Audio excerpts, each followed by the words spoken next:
Anime titty milk. God. Hello, ladies and gentlemen, and welcome to another lovely episode of Aeidros. Archives. Welcome to the archives, my eternity. friends.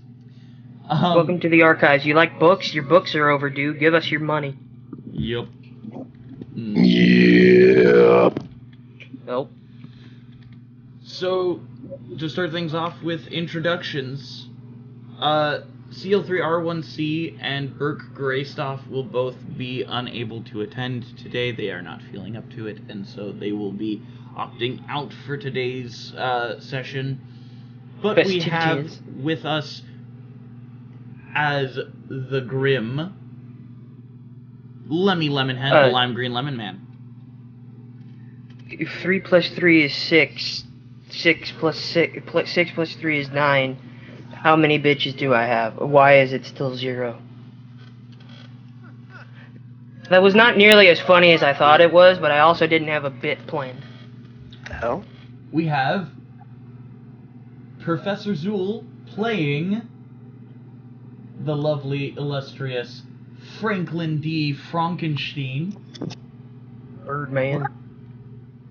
We just want to spread peace and love, man, and we all just want to have a great time.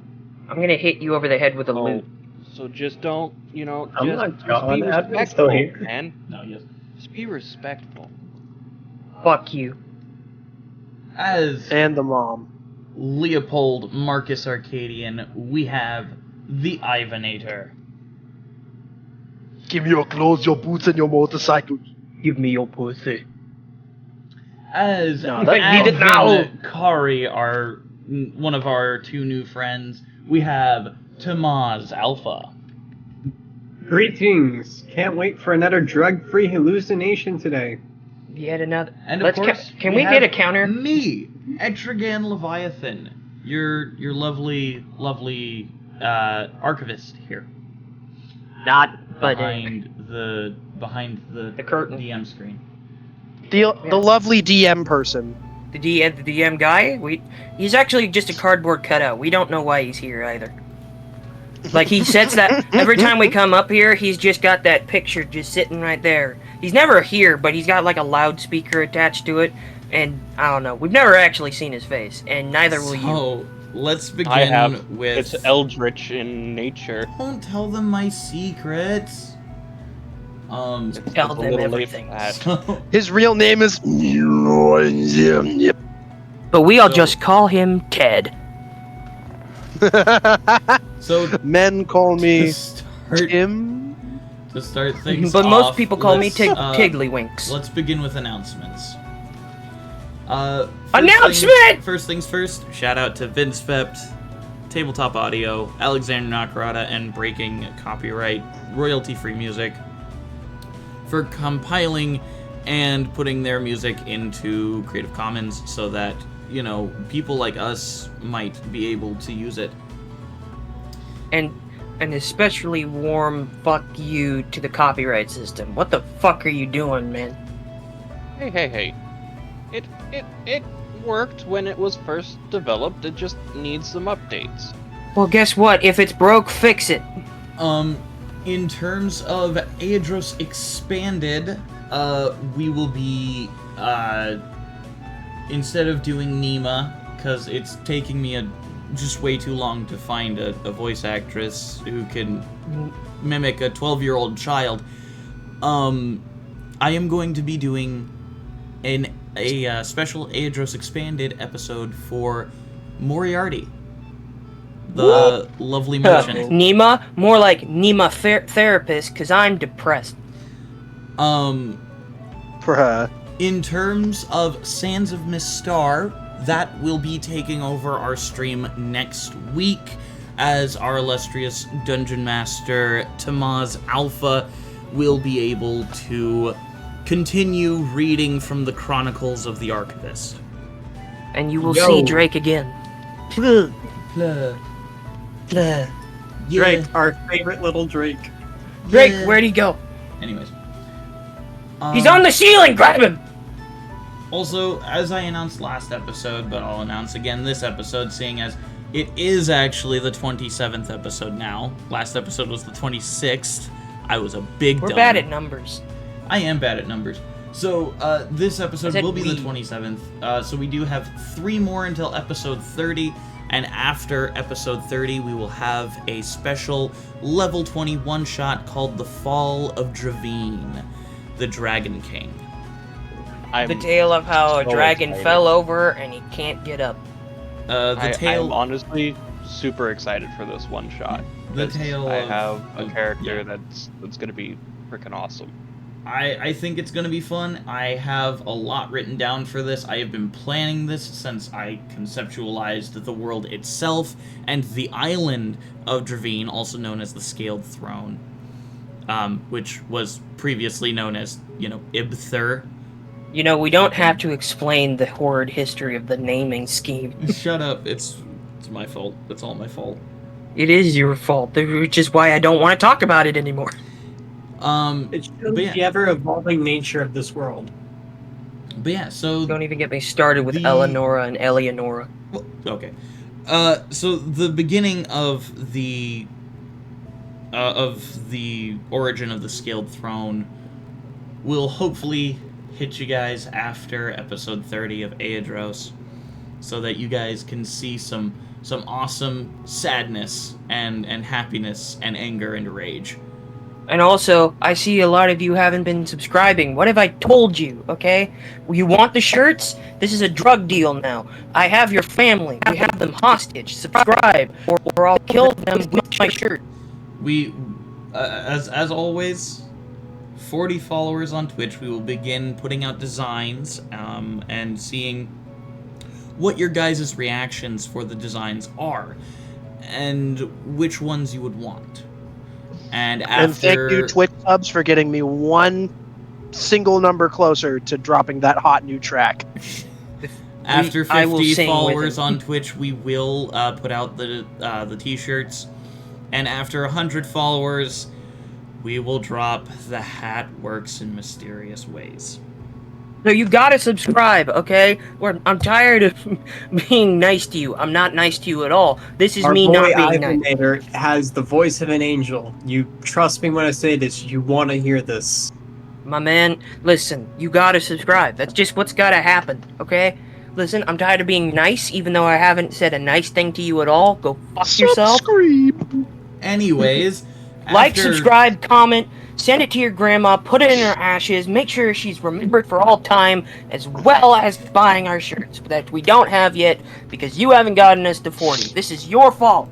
I'm done talking. Continue. Yeah, I thought that it was happened. 50. It is. So that I don't happened. care. It You could want to make literally the shirt? the thing could literally be as simple as putting the Legends of Aeidros symbol on there. Oh, I no, don't know. no. No, I'm gonna go a little harder than that. Okay. But you Oh, we can't know. find out. We know. We can't find out unless you subscribe. That's it. That's end all be all. Done. All right. And with that, I believe that brings us to the end of our announcements for today.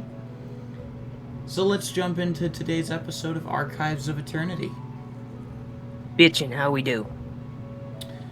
I am going to change the music real quick.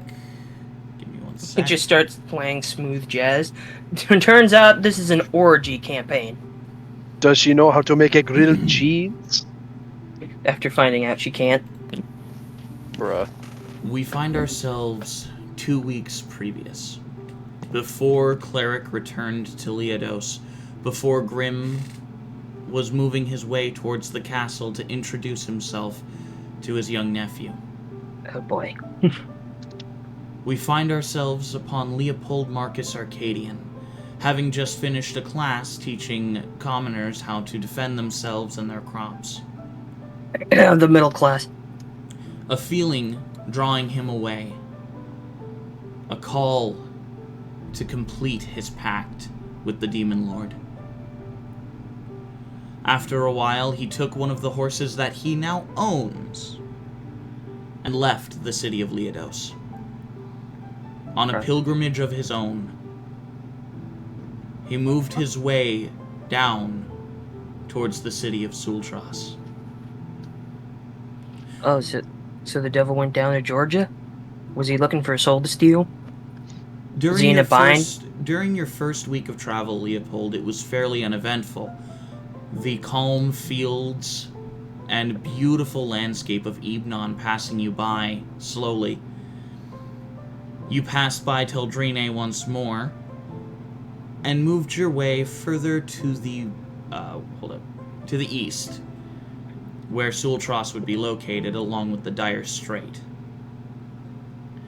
As you moved your way, you came upon a city named Tilmonk, which I will put the spelling into notes. My joke was funny. You just chose not to acknowledge it. The city is extremely grungy. Completely different from the ones you have passed by within your first week. As you go through, there's villainy and corruption all about you, as you can see. You're telling me that it's a wretched hive of scum and villainy? God Yes. damn you. We made that reference last episode. Don't worry, I did. Well, but, Later. Don't worry. Also, Don't worry. Sooltrass is that. But as you move through the streets, I would like you to make a perception check, please. You got it, boss.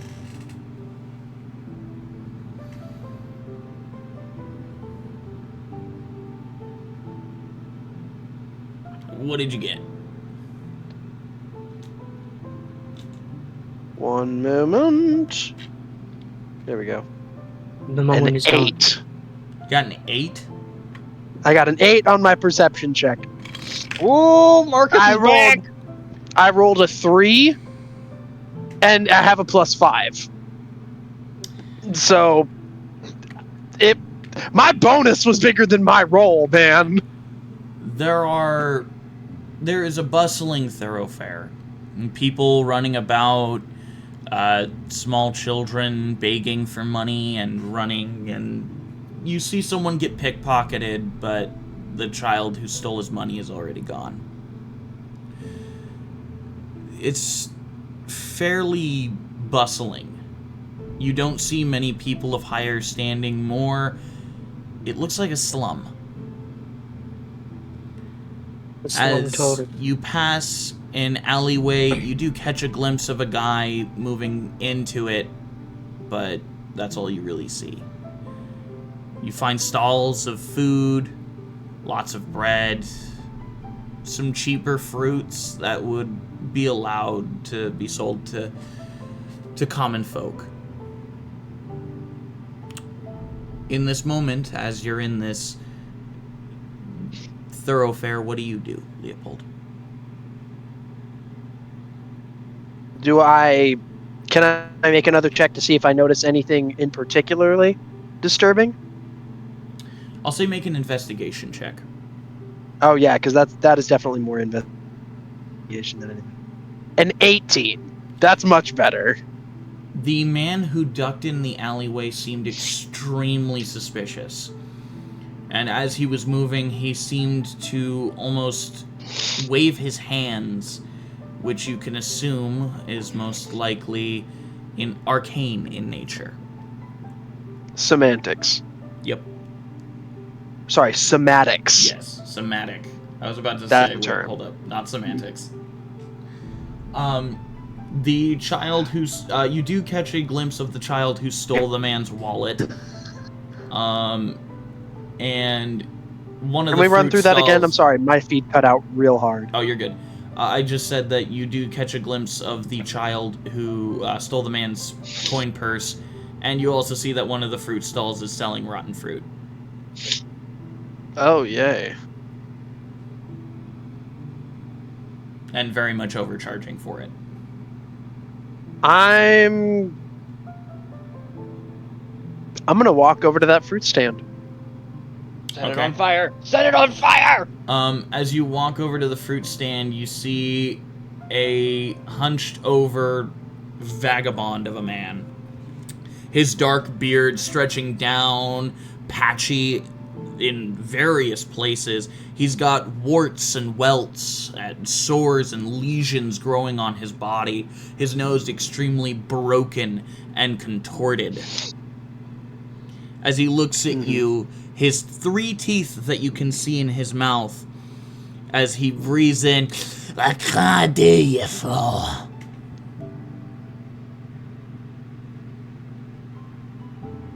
I was just checking to see if there was actually anything edible on this table.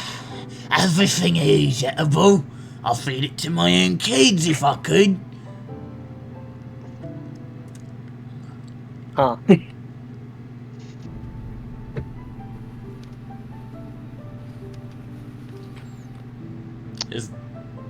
That raises more questions. What do you mean? Why can't you?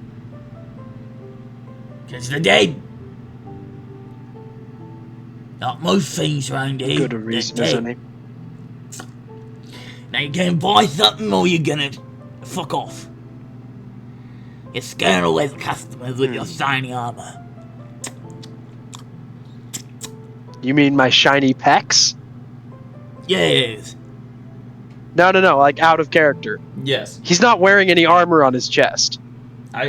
Well, you have piecemeal armor on, right? Yes.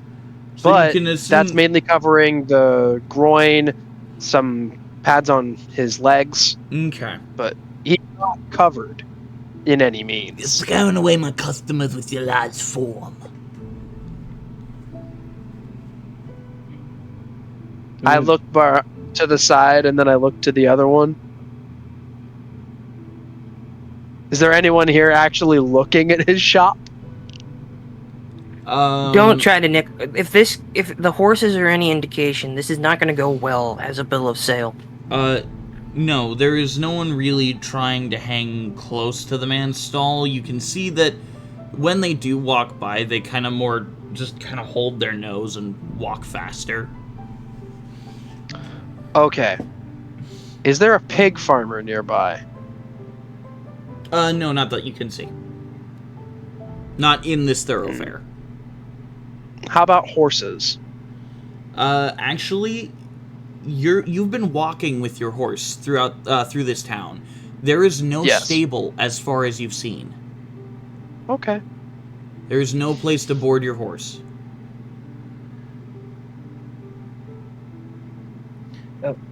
I tell the man, and I quote, "What would you sell it for?" What do you mean? The stall. I see this is my livelihood here. God, I can't handle What this can you dude's offer voice. me? What would your best offer be?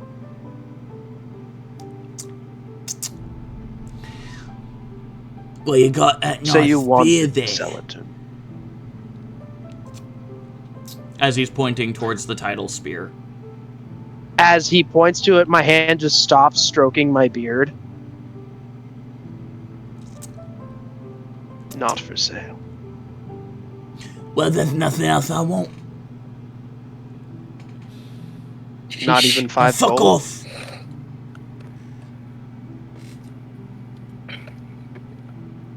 I make more than 5 gold every day. You sure I live highly like it. doubt. I highly doubt that. If the taxes here weren't so big, maybe you'd actually be able to keep it. Taxes, you say? And as he says you hear a man's scream from the alleyway that you saw the one man duck into, as the man walks out, hand spewing blood from the wrist, as you see it's barely dangling by the nerve endings. The man's the man's right ear has been severed, and there is a knife in his left eye. Dear Jesus! Lord! Why? I'm glad we didn't go Jesus down that one now. Christ! The man is screaming in pain. You filthy Christ almighty! bitch! And as you watch him fall to the ground, help me! Someone help! Help! I'm Jesus. probably not going his life.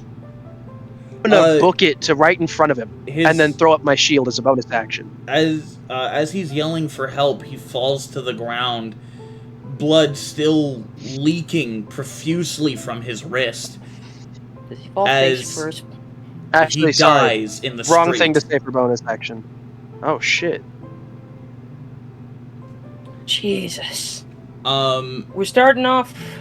Jesus. And as he dies, the extremely well-placed illusion magic dissipates. As you see a woman standing in the alleyway, because you ran up to the alleyway, right? Oh yeah. I'm interposing. As you run over to the alleyway, you see a woman carrying a longsword, breathing heavily, as you see 5 other men in the alleyway sundered. God. Now. Their bodies filleted in some places. Oh, okay. That'll teach Why? you filthy fucking rapists. As she turns over to you, she gets down into a ready stance. Who are you? My name is Leopold. You say these men were rapists? Did it to my sister, tried to do it to me. They paid for their crimes. Leopold's face just kind of slackens a little bit, picks up his spear, and he's gonna make sure the other dude is dead. The dude that fell on the ground? I mean, Yes. Yeah. Well, I'm gonna make sure. I'm gonna double tap him. Okay, here's my problem here. We don't know if, number one, they were racists. Rapists. Rapists. Yes, racist. Number two, even if they were, severing a man's hand to the point where his nerve endings are barely holding together doesn't quantify that being much better. Okay, hear me out. This is a double play. Think about it. If I say I believe her and she's lying to me, I can gain her trust initially for later on. Second, if she's right, then that's like 5 rapists she just put 6 feet under. 6. I want to be on the good side. But also, to counter, here's the deal.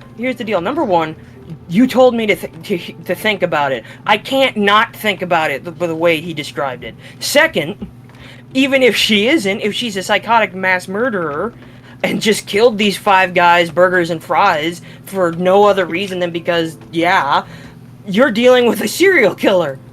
So, I will say, though, Leopold, the guards that you've seen patrolling the streets kind of glance over, shrug, and continue on their way. Damn. Yeah. And you see the children actually run up to the body that fell over and died and start looting his body. Oh, of course. Full Lord of the Flies shit.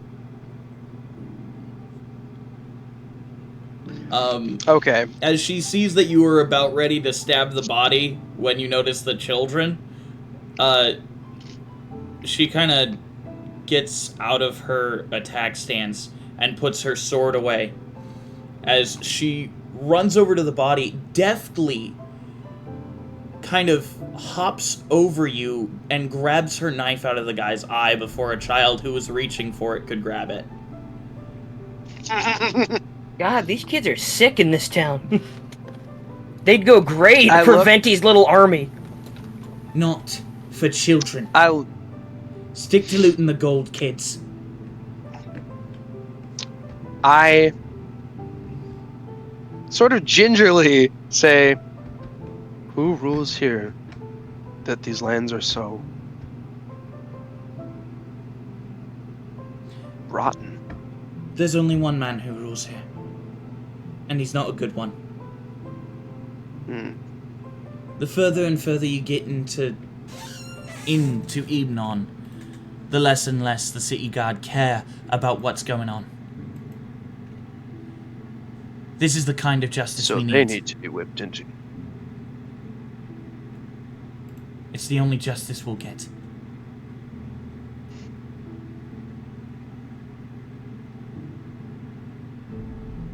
Would you help me? With what? I want to see the man who rules here. You'll need to go way, way further in. That's not a problem. And I pay well. So what, you're willing to hire me? As a guide? Yes.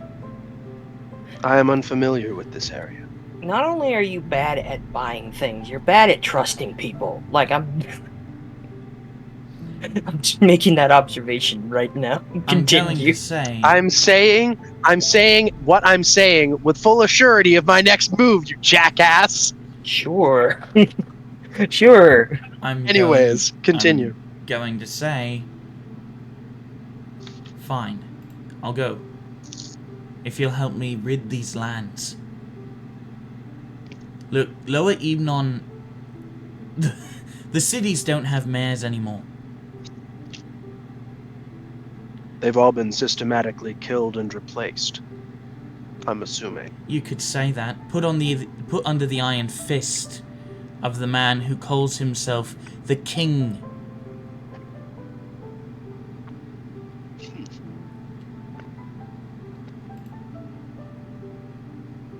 He simply appeared one day in Sooltrass, challenged the previous big boss, and fucking killed him. I saw that shit with my own eyes. I killed him myself. I mean, I watched it. The other thing. Look. I was in Sooltrass when he took power. I've seen what he did. Mm-hmm. And he's just been slowly expanding. My sister died because of it. And all I've been able to do is just keep on moving. Now you're asking me to go back to that hellhole. To guide me there. You don't have to go inside. It's not going to be fucking cheap, I can tell you that. I would assume your services were well rendered. You'd better fucking believe it. I can get you to Sooltrass. Maybe inside, but after that, I'm gone. Alright. I can live with that. Also, I saw you trying to buy Dana's stole over there. Mm-hmm. Don't buy I'm it. calling it right now. It's literally got a curse on it. I'm calling it right now. This is gonna blow up in your face. It's Cut getting a in bit late 10 for episodes today. later. It's getting a bit late for today. Oh, and if you must know, On the morrow. my name is Rachel. Oh god, she's even got an untrustworthy name. You hear Well, that? it's not Take Jezebel. Take some advice from I'll Papa trust a Lemon. Rachel over a Nikki. Ooh, I trust a Nikki over a Becky. I'd trust a Becky over a Karen. Anyways, Well, Karens are implicitly untrustworthy. You know what you're getting into. With a Becky, it could be anything. yeah. So you stay the night in Tilmach after, learning that no inn will take you in. And instead, choose to sleep in the street, having to keep yourself safe during the night. It's not hard. you're a big enough guy, and you decided... I'm gonna say you decided to take the black horse with the red eyes, which just looks intimidating. Oh yeah. So... Not Carla, the warhorse? No, Carla was not... You guys don't The own black- Carla. Yeah, you gave her back. We will at some point. So, But no, I took one of my horses. as you slept, it wasn't very restful. You still got a long rest, obviously, but it wasn't Yeah. the most restful sleep you've ever had. You got a long enough rest. That's fair. Yeah, pretty much. And after a while, you meet Rachel at the gate leading out of the city. I'm telling you. You ready to get your move on? Are you offering? I'm going to walk over to the fruit stall. This man, is he still there, or is he still asleep? The man seems to look even worse than he did the previous day, which you didn't think was possible. He looks a bit more gaunt. I take out the figurine that I had imbued with bless. Mm-hmm. I'm going to walk over and I'm going to attempt to bless the cart. As you I have no idea if this is going to... As you This attempt is to gonna bless go the bad. I cart- don't trust you. As you attempt to bless the cart, roll a d20 for me, just a straight d20. Please. Oh, fuck. Rolling that one. I want to see what happens. I will smack the shiznit out of you. No, you won't! Because this is gonna blow up in your face. Take it from Papa Lemmy. No woman named Rachel is trustworthy, and no cart is worth blessing, okay? What did you get? Snitches get stitches, and Rachel's I end will up... smack the literal crap out of you, boy. No, shut up. What did you get, Leopold? 18. As you reach out the figurine, instead of it glowing, your hand with the glove, the weird leather harness that you received from Leandros fuck. that doesn't seem to come off, begins to glow. And as it does, you see a golden bolt of light stream from your hand into the cart. As you see darkness seem to lift from it, and the man himself, too. As the darkness lifts and glides into the air, the fruit on the stand begins to glow brightly with life and vibrance. The man himself, the warts and broken bones and gaunt features leave him, as you see a very rugged man, large in build, extremely healthy and strong.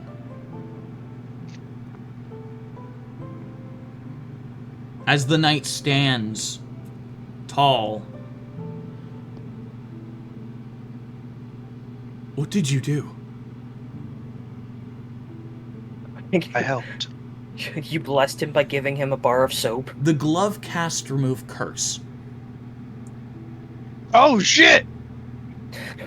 Removing a curse is as simple as getting some detergent and I rubbing need it on you yourself. to be keeping track of this, but you have 1 point. Of? Just 1 point.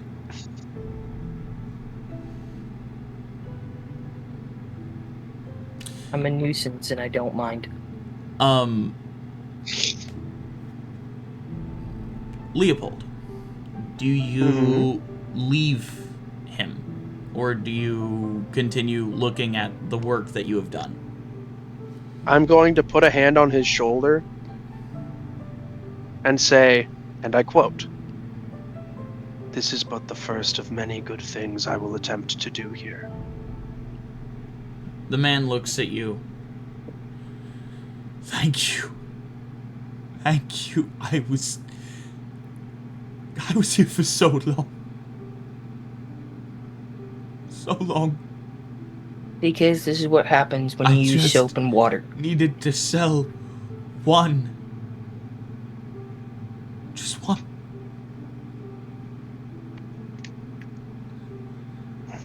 But the longer and longer no one looked at it, the worse and worse everything got. Thank you. Thank you. Here, by the way. The man begins crying as he kind of slumps behind his fruit stall. And as you leave, people begin to gather around. What? I say before I leave, don't thank me yet. And then I turn around. Okay.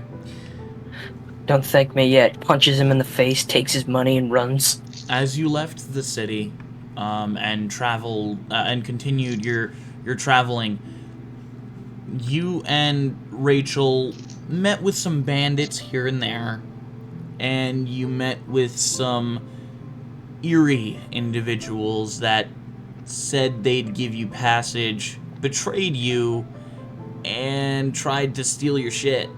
Luckily, you and Rachel, working together, were easily able to dispatch the bandits and regain your gold. And Bitchin'. after your second week of travel... They weren't even important enough for a side episode. And after your... Fuck after bitches your getting money. second week of travel, you're halfway to Sooltrass. Halfway to the city that will bring you one step closer to accomplishing your goal, accomplishing your half of the bargain with the Demon Lord. Yep. We'll leave you for now as you enter the town of Ilmerd. Ilmerd. Ilmerd is... He's an Ilmerd is a large town. Large, towering wooden walls, extremely well-armed guardsmen, and seeming to have a higher elegance to it. Okay. As you move into the This city. is uptown. As we move away from Leopold Marcus Arcadian, we're going to begin with Grim. God damn you! Grim, as you're moving towards the palace of Ibnon, the thought of your nephew firm in your mind that you must see him. Oh boy. What do you do? Well... Again, I'm not... wasn't ready. Well, You're still on your way to the palace, so, you know. I feel like he's thinking about all he's heard about his nephew, that he's, like, got darkness in him. We're like, if I'm trying to, like, I suppose compose myself and try to figure out what I'm gonna say to him, or, like, and, like, the first thing I think of is don't mention his mother, because I'm not gonna be the one. I'm not dropping that bomb. Okay. And I mostly just think that he's on the way, just sort of, again, doing his normal brooding thing, thinking about his life and how he got here. And he's just sort of reflecting on things again. As you're reflecting on things, you think back to a younger age of your own self, before your father had gone off to war. How nice things were. How quiet they were. Your father wasn't cold. He was affectionate. He made There. people happy.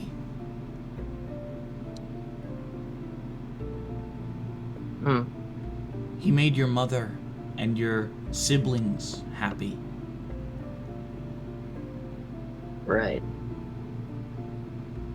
And you flash once again to the anger you saw in his eyes when he had returned, his arm missing. And I'm assuming I was, like, extremely young when he got back. Yeah, you were still extremely young. All of your siblings were. Well, some of them hadn't even been born yet. Yeah. The sudden change from the kind, wonderful person he was to this creature full of rage and hatred.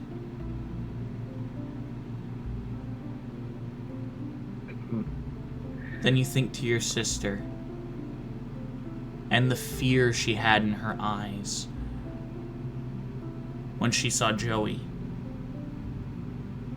and the rage she had, so similar to your father's, when you mentioned her son.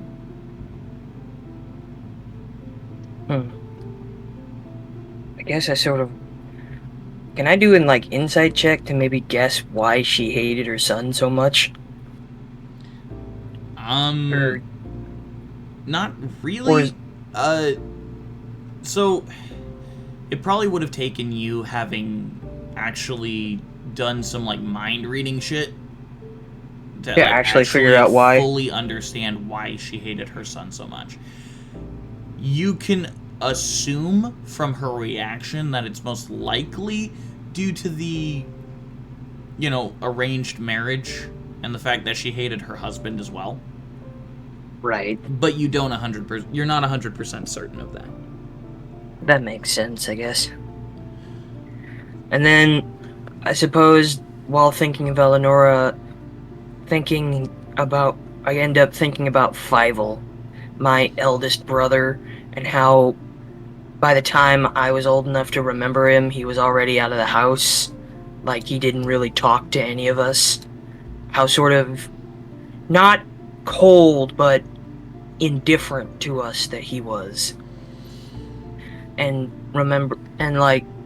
probably guessing that he had it the worst out of anyone because he was the eldest son. Mm-hmm.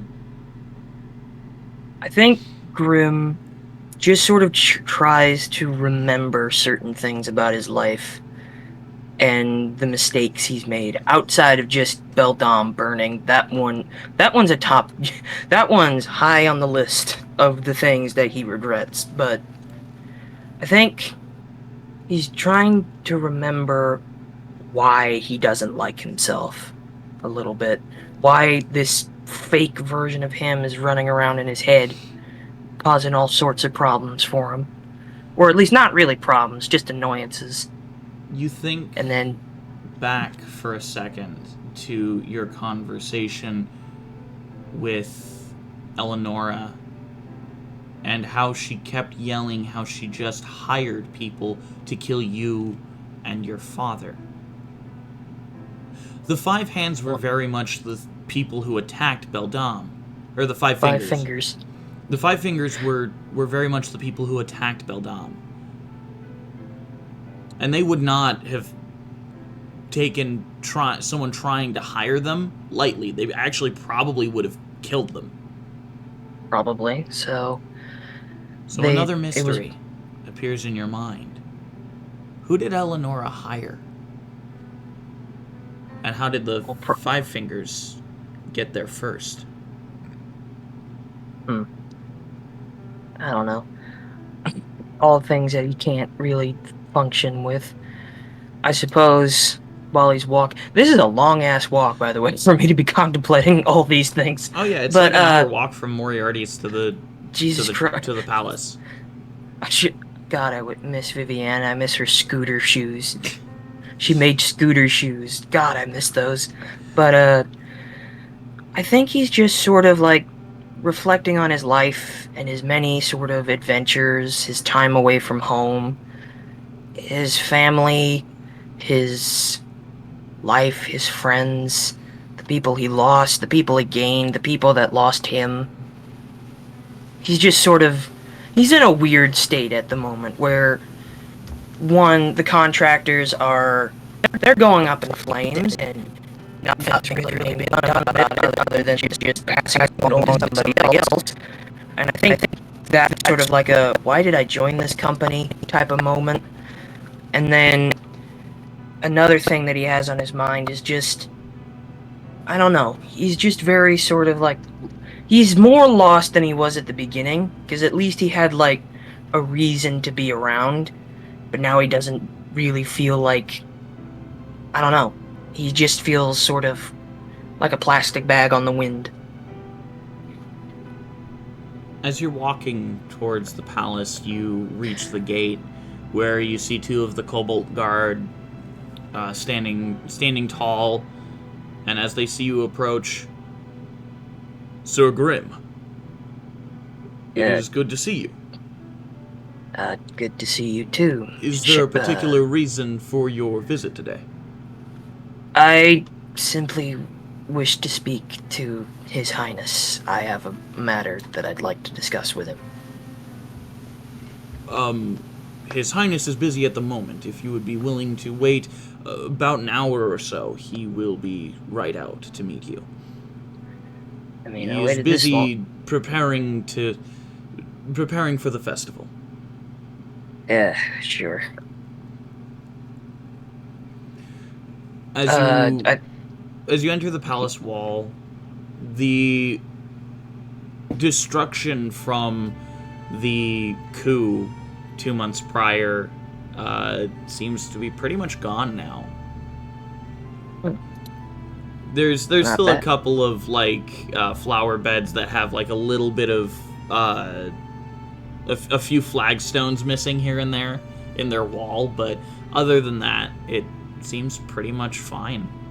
All of the cobblestones have been replaced and put back from the explosions of fireballs. And it's looking good.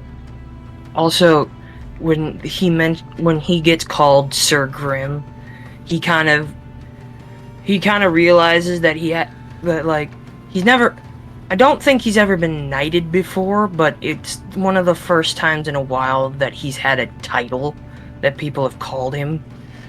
Like, yeah, last time you had a title, it was Detective Vordoon. Yeah. And yeah, I don't know. He's just sort of thinking on his life and how, I don't know, he's just a little lost. Kind of like me. I wasn't prepared. Yeah. As you enter the palace and you sit in the antechamber awaiting your audience with King Ibnan, we'll come to Franklin.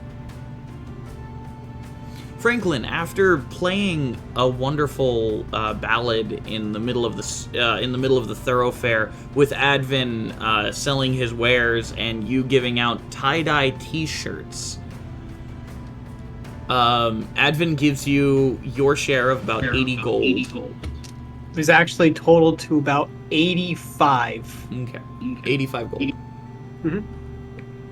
I think I had marked it down as 83, so I'm just going to add 2 more gold. Okay. Advin is actually choosing to withhold it from Bard. Okay. That's fair. Yeah. That is completely fair. Yeah. She's a robot. She doesn't need gold. At least that's Bard how Bard is unbothered by it. Yeah. Bard just likes playing. That's just how Advin sees it. It's a robot. What does a robot need gold for? Well, on top of that, he's probably had some encounters. Yeah. No, he has reasons not to really like Warforged. But that's not the topic right now. Yeah. But yeah, so what are you doing after playing this tune as people around you are setting up for the festival, kind of just getting ready? I go around, tell people, spread the good, spread peace and love, and make sure that everyone understands that Franklin D. Frankenstein is a man who just loves everyone. As I Not go suspicious into at all. as I go into an alleyway where someone has been waiting for me, and I say, "All right, man, report." Well, it seems as though things on the Isle of Dash are moving a bit faster than we anticipated. I'll get the group to move tonight. Latest next morning. I know the way, so we don't need a guide. As you command, sir. You shifty motherfucker. I will. As Franklin D. Frankenstein leaves the But before you leave, alleyway. But before you leave, he looks at you. I will tell the cloud. And sinks sure into we the darkness.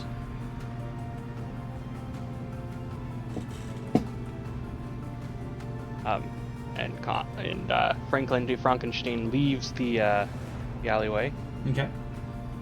and puts back up his facade of peace, love, and just camp counselor-esque way of going about things. Okay. Yeah. Advin. After you've sold your wares and made quite a nice chunk of change, what do you do? Well, Advin would probably at this point, after splitting off with Franklin, he would probably head back to, at this point, he really wouldn't know much about where everybody goes to. He's still kind of relaying the field, so he's going to head back to Moriarty's, where Okay. he last saw everybody else. Okay. Yeah, and then Advin. he'll just... Welcome back.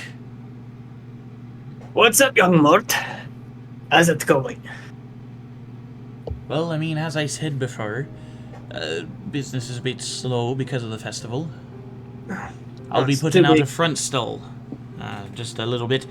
Having a young boy who just started working for me. I think his name was Arnold. He'll be running the stand. Yeah, that's nice. Aye, it's fairly nice. He's also a good friend of another friend of mine. So, friend of a friend, you know. Was he related to any of the group, or was he just a friend you knew? Well, the person that Arnold's a friend of was related to the group. He decided to retire after the loss of his wife. Oh, well, sorry for his loss. But, As am I, it was unfortunate. Well, let's not worry about someone who isn't here right now. Where did everybody else go? I don't know where Grim went. CL3, our cleric, probably went back to the inn. Franklin, I don't know where he went.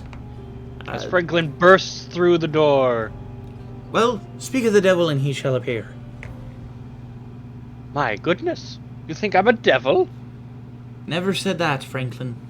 It's just a saying. But, I mean... You're not entirely wrong, though.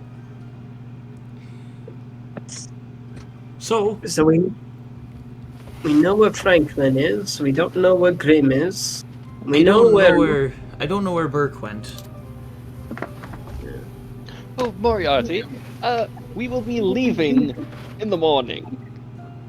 Could you prepare us your fastest horses and some supplies? Things seem to be moving fast for the cloudy. Oh, we're about to rain. You All right. cheesy motherfucker. Just tell the boss that I said hi when you reach the Isle. Will do. Wait, the Isle? Don't tell me you're going to Dash of all places. I know, the saying is don't fuck with Dash. But they've got an in. Well, all I can say is you best have a cleric specializing in fighting the undead if things go bad. Luckily, they've got cleric with them. Are we all going? If I would you'll assume come. it's the party. I'd assume you'd be welcome. Well, if we're all going, oof, I didn't know we were going to Dash right off the back. I need time we to have to prepare. go through some cities first, but yes, How soon are we leaving? I would need And- some time to prepare. tomorrow morning. Tomorrow morning should work. I mean, you also have to find Leopold, right? You're gonna Yeah, find Leopold, right? Yes, I would say we that is should on the probably- way. I understand, I'm just saying. You need to find Leopold.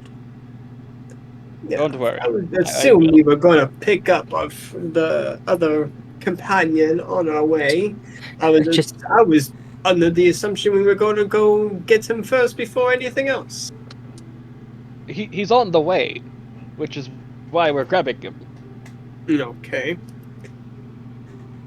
We'd grab him regardless, but since he's on the way, Now why? Now what does this group have to do with the cloud? That's another thing. It's another thing entirely, actually. He's more going to ask them for assistance. Okay. Well, hopefully it works out. Do you need any assistance? Would you like me to come assist you? we would be ever so glad if you came. And I'll come with you if you need me to go now. If we're leaving for Dash, now, I need more time to prepare. But if you need stuff for negotiating, I can come now. I'll ask the cloud for my standard rate, as I'm giving you the supplies. We will so gladly pay. I know you will. Alright. Now be on with you. I gotta set up the stall. Oh, do you want a show to pull in some customers? It worked wonders in the main thoroughfare. You just hear I'm in the not paying background. No? I don't want money. I just want to spread the positive Love. and these tie-dye t-shirts that I have literal crates of. Those things are bloody eye cancer. Don't. If you hand those out at my stall, I'm going to kill you. I will. All over the city. Someone's existence is going to get ended. And it's most likely going to be yours. Fucking earth. Moriarty. That's so That would be a sight mean. to see. Now, friends, I don't think arguing would be a time, and I'm going to be with Moriarty on that one. Your tie-dye shirts aren't really eye-appealing for the market at the time. That's why I'm not selling them. Well, give them away at another stall. Probably a competitor. I would gladly go and find someone where you can go and bring about a bad business. Wouldn't that be nice, eh, Moriarty? Oh. It'd probably be nice. As I go to the competitor makes more than Moriarty that day. I'll have to make some rolls. People love free shit, regardless of how good it is. So People love free shit. So Grim, after about an hour of you sitting in this antechamber, waiting,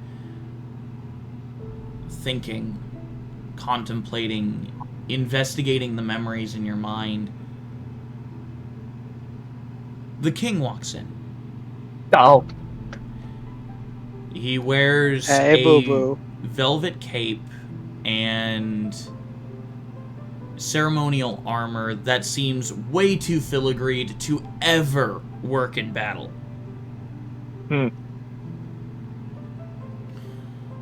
Well, Grim. Sorry. uh, Sir Grim. It is good to see you. Grim's just fine, Your Highness. I'm not a fan of titles. I will use your title to show respect. Yeah. Listen, I didn't come here to take up all of your time. I just, I came to the realization earlier this month that I've never met my nephew, the kid in there. And I... Young Master Swinehand. Yes. If it's no trouble with you, Your Highness, I'd at least like to introduce myself. I feel I owe him that at least. Yes, I will set up an arrangement where you can meet Marcus. Thank you. Absolutely. Give me a little bit. I should be able to have him come here, actually. Alright. I guess I'd sit back down. I'm in the waiting room at a doctor's office.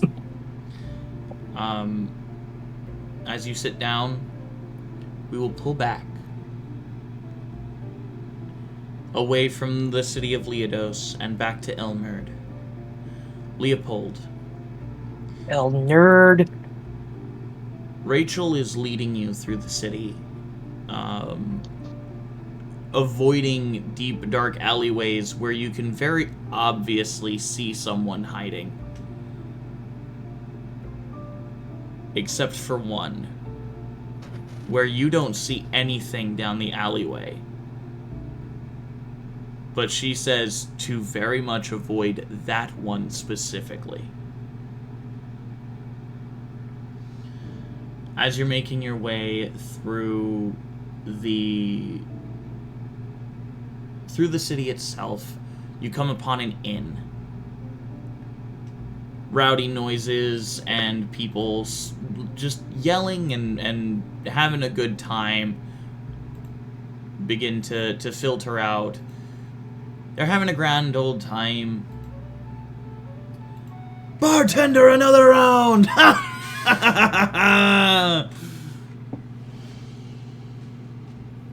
As they're having a grand old time, you walk in. There's a tall goblinoid woman standing behind the counter.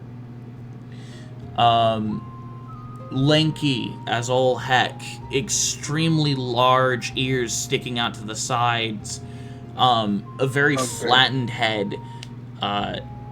If you would like to make a history or investigation check on this creature, you may.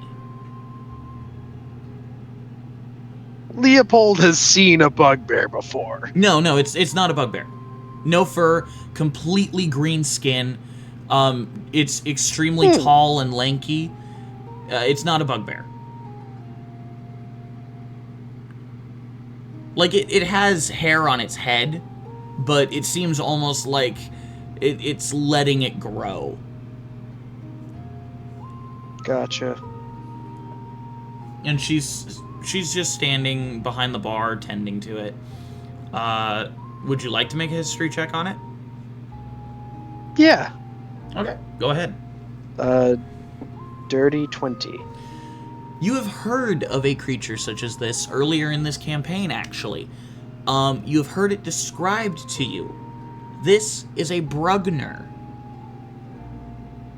A tall goblinoid that can literally hide in plain sight. This giant creature is extremely lanky and almost impossible at times to see. They are exceedingly capable at being thieves or committing espionage. But this one seems to be following a passion of hers and running a bar. And inn. As you see Rachel... Dope. All for female empowerment. As you see Rachel approach the counter, you see the Brugner's smile as she looks at her kind of fall a little bit. I'm going to put in an aside here real quick. My girlfriend's in the chat. Oh. And... Good for, well, he just said that he can pull. Yeah. So... He just bragged to all Hello. of you, including us. As she looks at Rachel, and what do you want?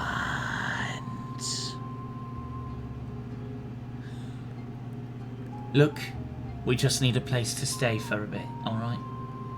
Don't make a big deal of it or nothing. And we'll be on our way tomorrow. Promise. I don't want any trouble. Anywhere you go, trouble goes. You should know that, Rachel. I mean, think about it. I heard from messengers that your sister got mixed up with some bad folks.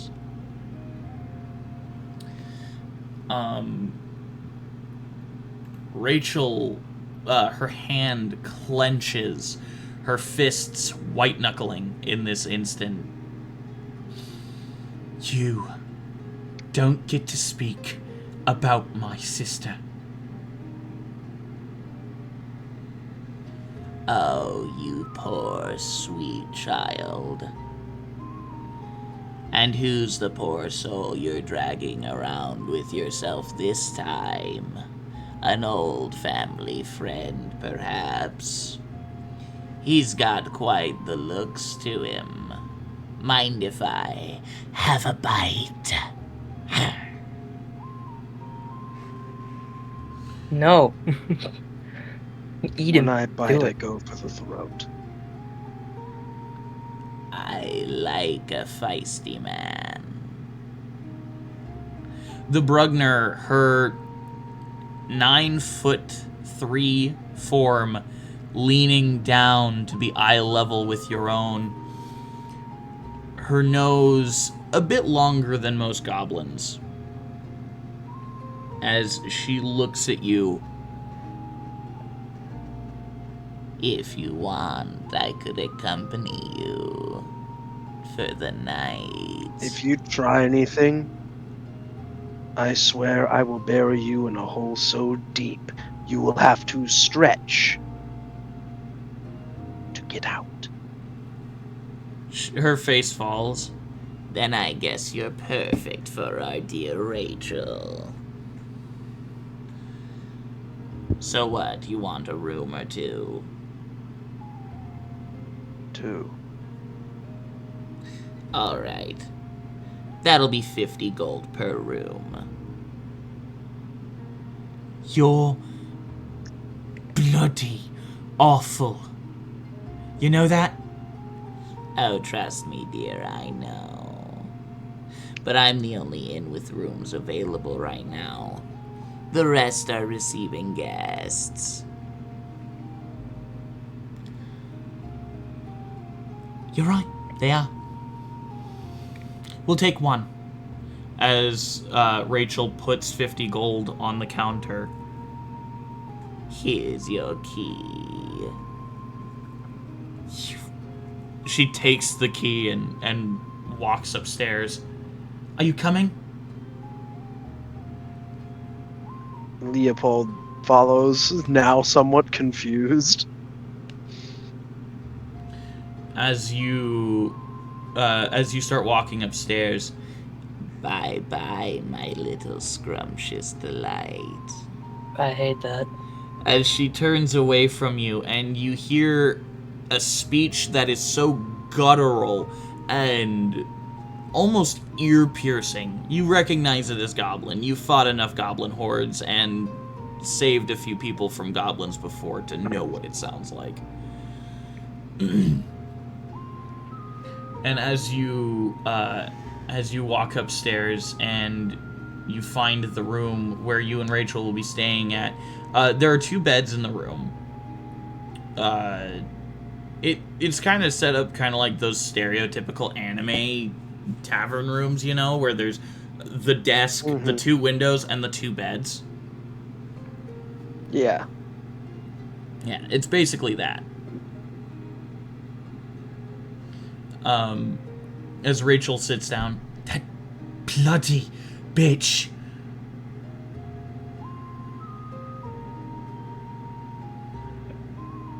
I'm gonna fucking kill her next time, I swear it.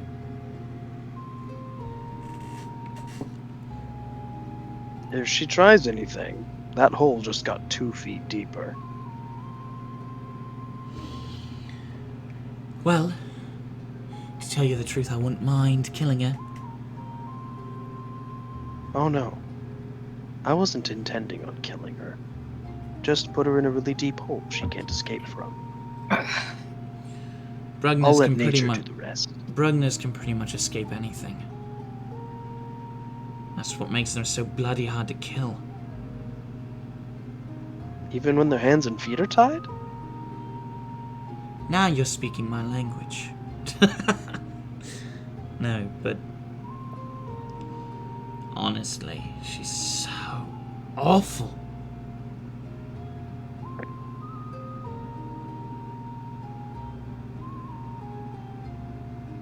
I'm not gonna bother you with a history thing. I'm just... Look, we just need to stay here one night. Don't share if you don't need to. We're just gonna stay here one night, and then we're moving. Alright. Get some sleep. Alright? We'll sleep in shifts. Probably a fair idea. Considering how tiptoey and stupid Brugners are. You know, it wasn't even my fault what happened.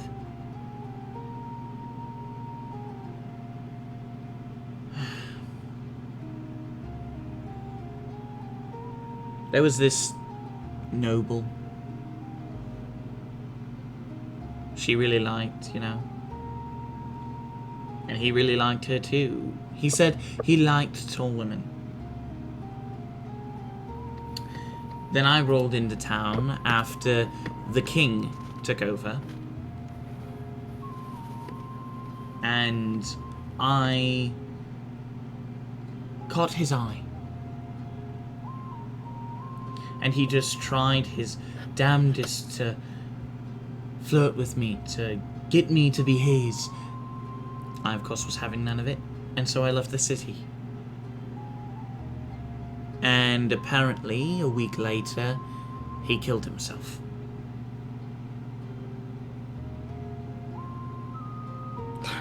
This story's going on. Cut back to the waiting room. Brim's just twiddling his thumbs.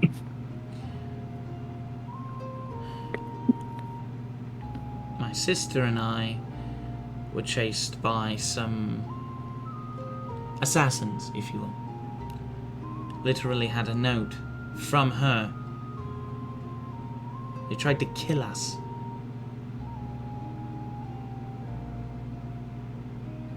Little did they know that my father taught me well.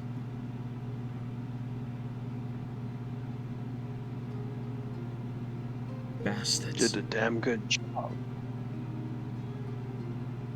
I took care of my sister. And I'm not gonna let a bitch like her say anything about it.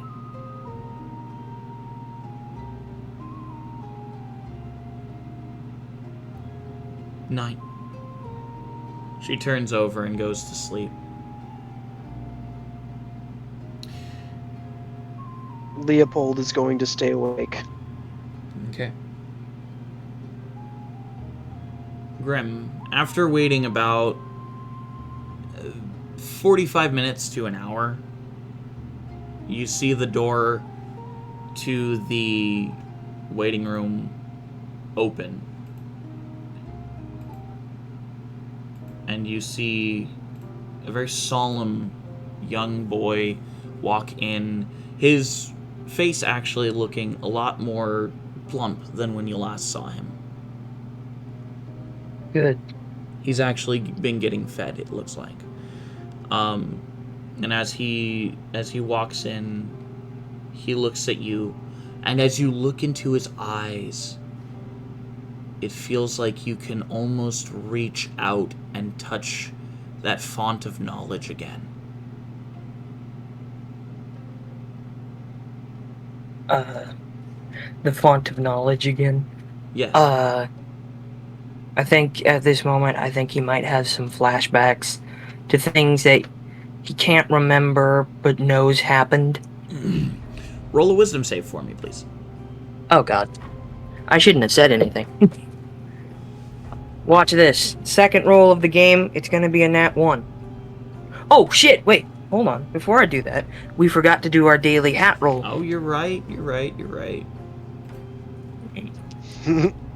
No, we had done it before. Well, yeah, but he Well, likes yeah. rolling on the table for luck. Go ahead and roll. What do you get? 13. 13. You get Link's stocking cap. Yep, definitely keeping that in my fucking pocket. At this point, the hat of many You're a hats is purple literally. Dark Link. At this point, the hat of many hats is literally just shifting, just randomly. Yeah. Cause like, I don't have a purpose for it, and it keeps trying to fuck with me. Yeah. All right. A wisdom save? Yes, a wisdom save. Okay, I have a +1 to wisdom, so this ain't gonna go well. 8 + 1. A 9. Yes, a 9. Cue the ominous music. You feel that push once more.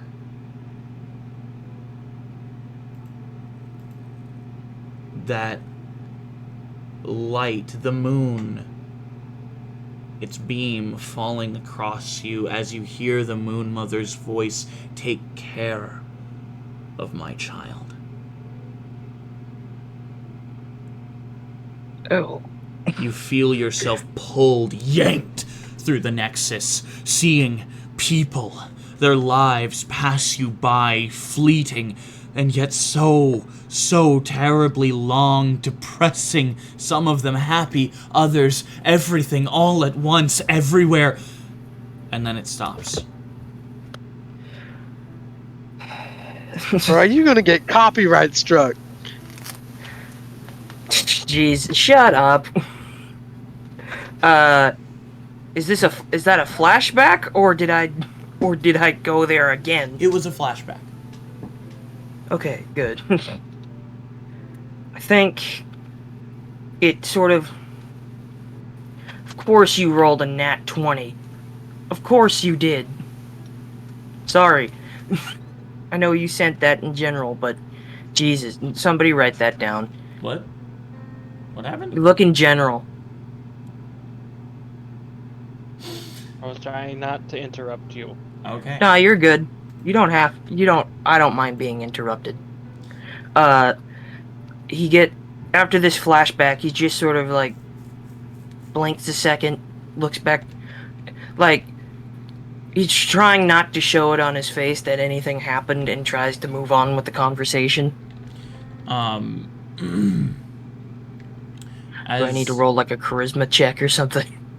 Roll a deception check, please. Deception or charisma? Deception.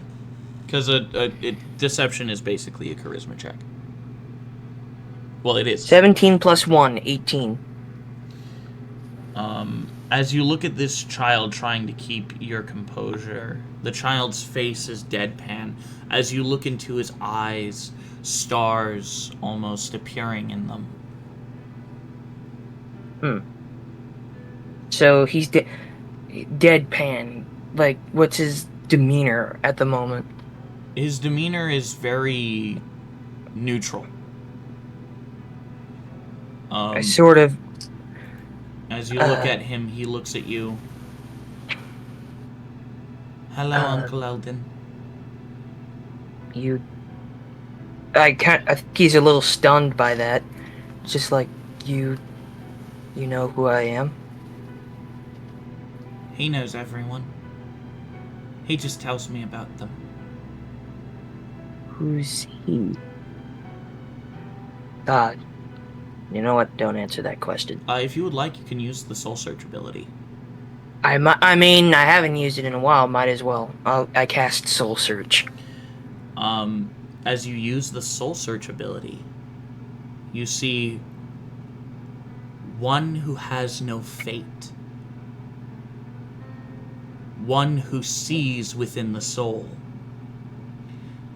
And the last one, the Archivist's chosen. Oh dear. Now, So for those of you who don't remember, the Chosen are certain creatures that have been literally taken and set aside by the gods themselves, given preferential treatment, essentially. The Chosen. That is far too useful. I'm really glad Khan isn't here right now. He's already got one of my family members. I don't need him getting this one. He sees that, looks into this kid's eyes, and is just... So, how are you? Did your mother say anything about me, or... No.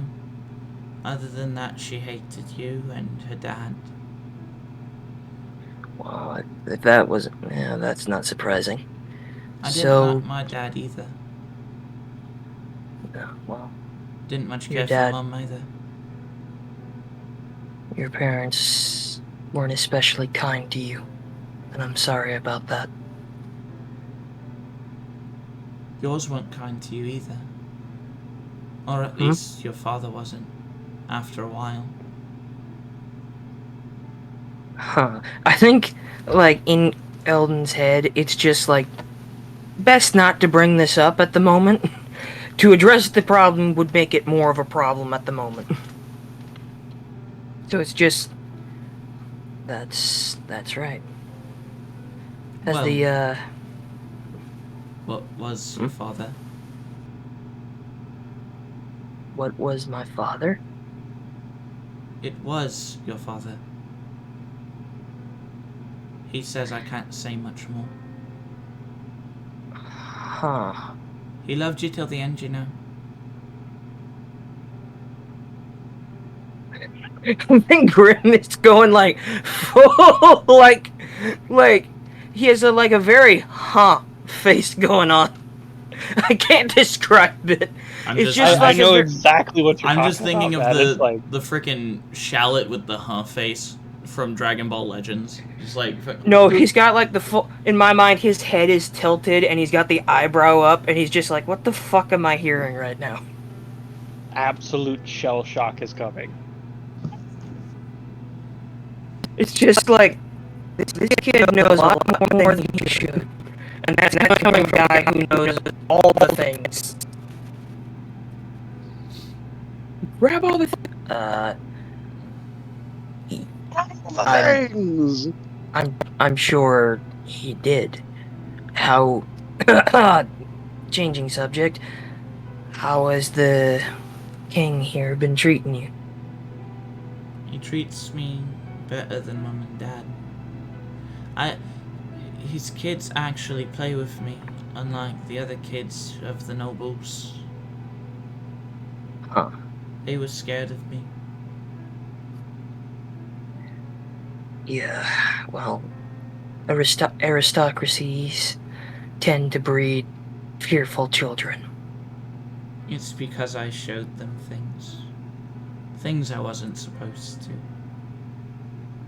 Well, in that, you and I are very similar. We both have seen things that we probably shouldn't have.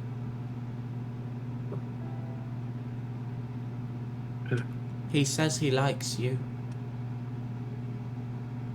Who... Can you tell me who he is? I call him Mr. Penn, Mr. Penn? with 2 N's, because it's fancy. Huh. What does he... Is he... I suppose, who is Mr. Penn? Is The Mr. child- Penn ringing the a bell child- in my head? The child kind of looks up to his right, gives a nod, and looks back to you. He says he's the archivist. Huh. Right. Chosen. And the archivist is he a friend to you? Is he... He's been my only friend for a long time. Huh. Do I know anything about the archivist, by the way? Go ahead and make a religion check. Of course I... Or can I make an arcana Quick check? aside. Make a religion Quick check. aside. Did he Yes. notice? Did she notice when he said chosen? Or did it just breeze past her? Who said... Who? Who? You, Grim, you said it. Well, no. Who are you One of the talking chosen. Got it. I want to know if the girl It's not a girl. It's heard a little and boy. It's Marcus Sorry, my bad. Swinehand. Marcus, my nephew. I want to know if it went over his head, or if he noticed. You If wouldn't know I that. said... I don't know that. And 'Cause instead of making... there were no insight checks. Okay. On top of that, Leopold's not there. Dang it. Actually, you know, I'm gonna... Actually, can I ask you to do... Can I do 2 different rolls? Can I do an insight roll and an arcana check? Because my religion's not very good. In order to feel if you know something about the archivist, you have to do a religion check. Alright, I've got a +3 to religion, so... How is Should I that do not the- good? Should I...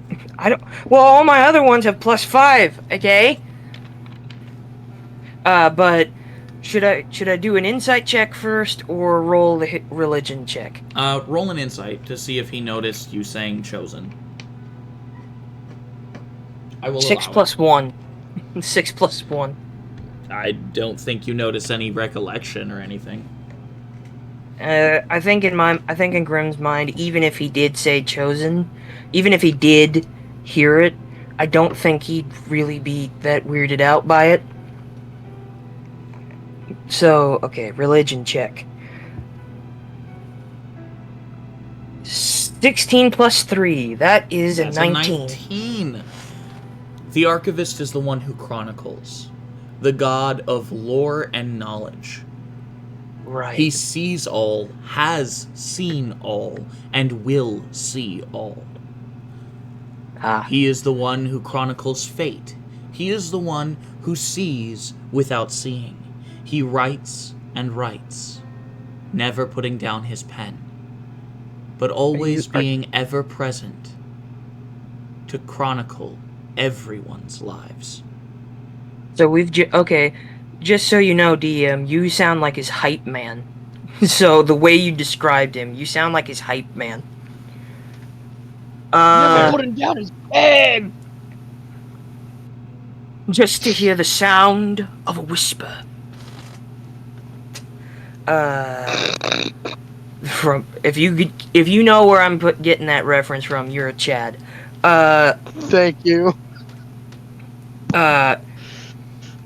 So I suppose. Oh, I'm on Elden Vordoon. Oh fuck. Okay, hold on. I was on the wrong character. Hold on.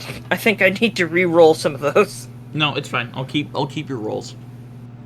Oh well, my insight and religion would not have been any better. So, the archivist. Do I know? Can Maud tell me anything about him? Do I know? How much do I know of gods? Just like the celestial kind. You would also know that technically, the archivist was the brother to the eldritch goddess that people refer to as Crescenia the Moon Mother. Right. whose voice just keeps rattling around in my head.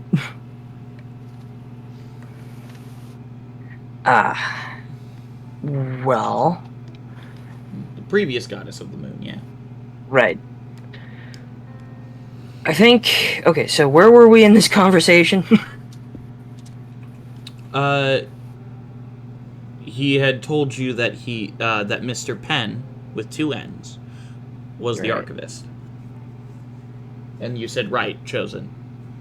Right. Chosen. What does Mr. Penn, sound, or what does he say when he talks to you? How does he talk, I suppose?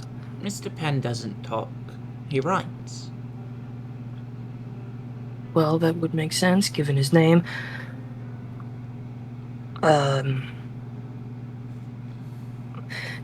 Somebody help me out here. Like, what am I supposed to talk with this kid about? That's up to you, Uncle Eldon. Uncle Ellie.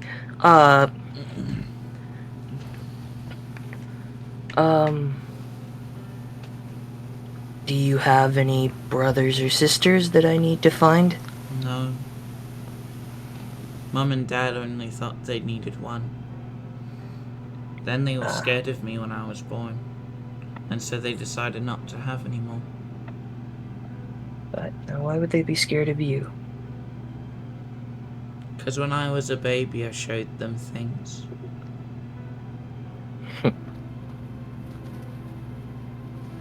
Father saw creeping darkness, tentacles piercing through his skin. Huh. Mother saw a similar creeping darkness, but it was different. Her body was old, decrepit,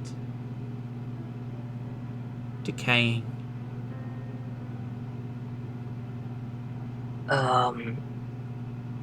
Well, Hey, man. this kid, I just can hear him whispering, "I see dead people." He showed them their ends. This is the 6th sign, kid. This is like 6 signs, kid. I see dead people. I can see why they were afraid, but I can't see why they'd hate you for it. Because whenever they saw me, they were reminded of the things they saw.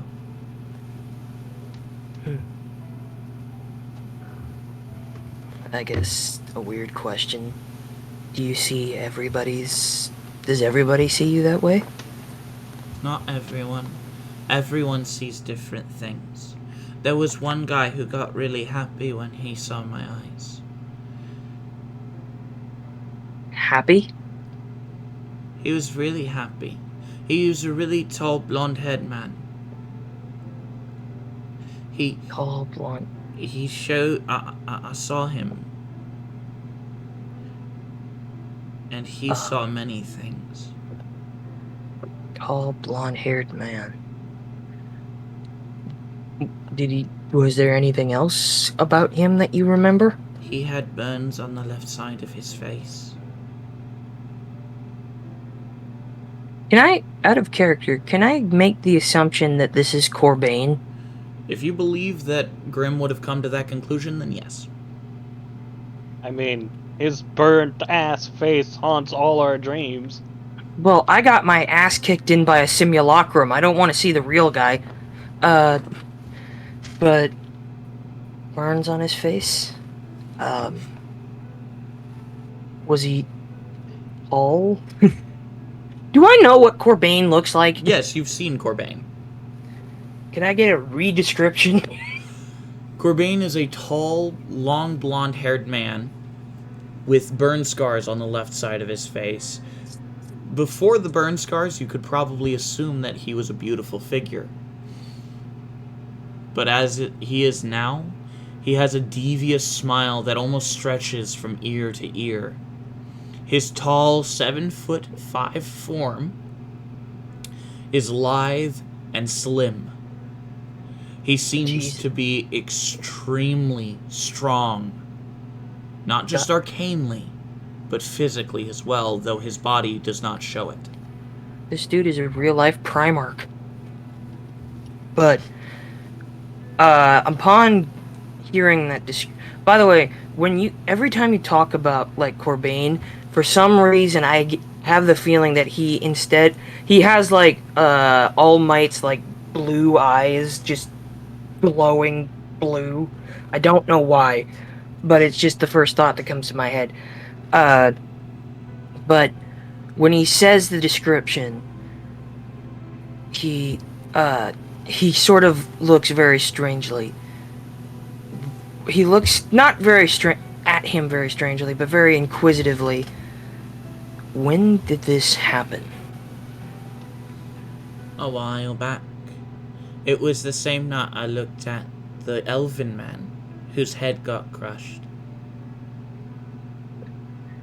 And I'm assuming you saw how he ended I saw before it happened. He didn't. I didn't show it to him. He was mean. He was doing things to to one of the people who I knew. He was doing things to his parents. Messing with their minds. Oh, this is like way back at like the dinner party we went to. Yup. Like the guy who was manipulating things so that he could get like money, I think, or like the power of the estate. I'm sorry, I sort of it's weird that I remember this much about it, but No, you relate it perfectly. Yes. His name was Talsdir Baraven. Talsdir, that was his name. I think. But I will give you an inspiration die for remembering what was going on. Hell yeah, that makes me happy. That makes me really, really happy. I'm surprised that I remembered that. I don't write down notes, so for me to remember that, I must have been invested. So, okay. First of all, what is an inspiration die? You can re-roll any D20 roll. Ooh, and choose which one you want to go with. I'm gonna save that. Definitely gonna save that.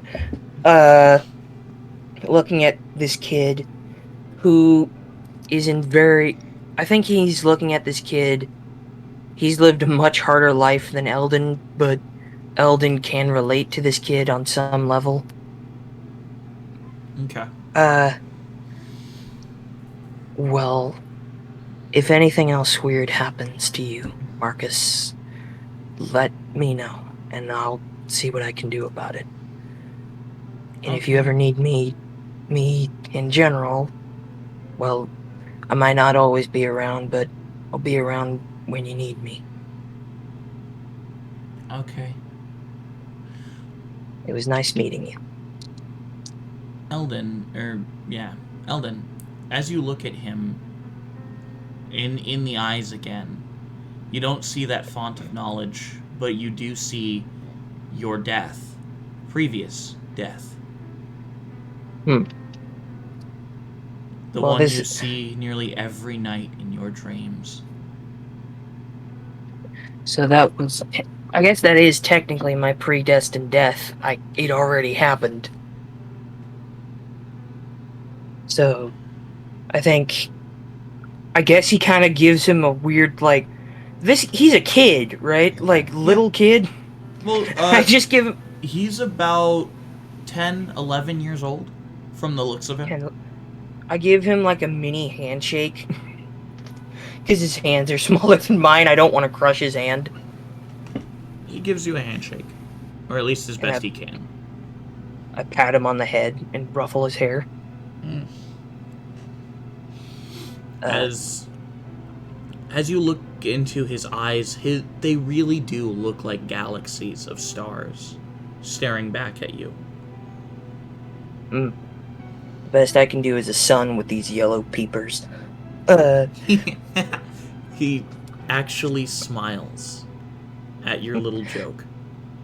I try and make my eyes into little spirals, like little galaxies. But then I think, like, at some point, he kind of gets stuck and he has to, like, got stuck. Yeah.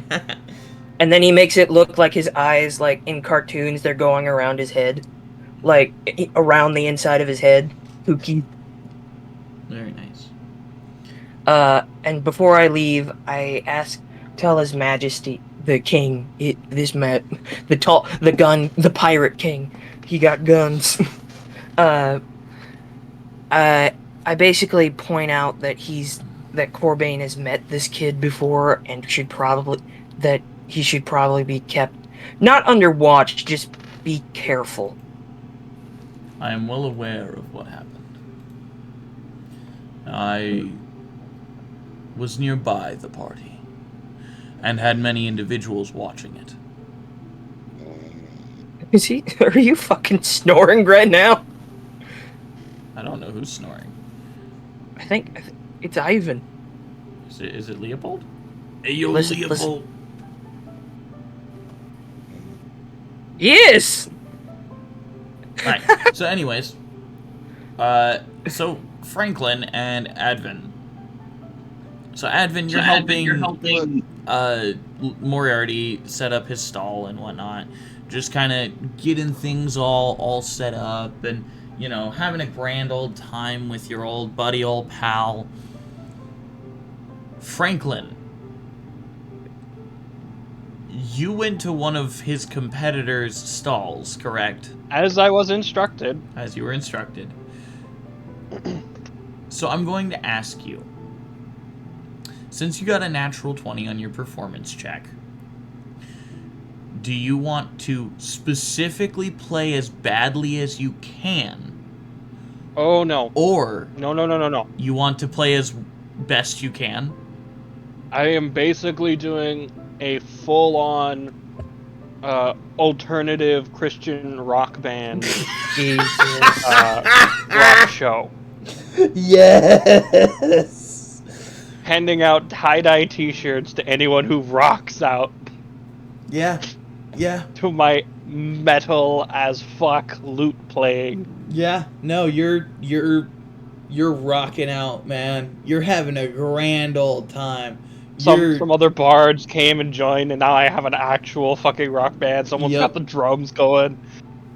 Someone's got the piano. It's just like insanity ensues. Hilarious. That is amazing. And yes, it's just amazing. You get that stall some of the best business they have ever seen.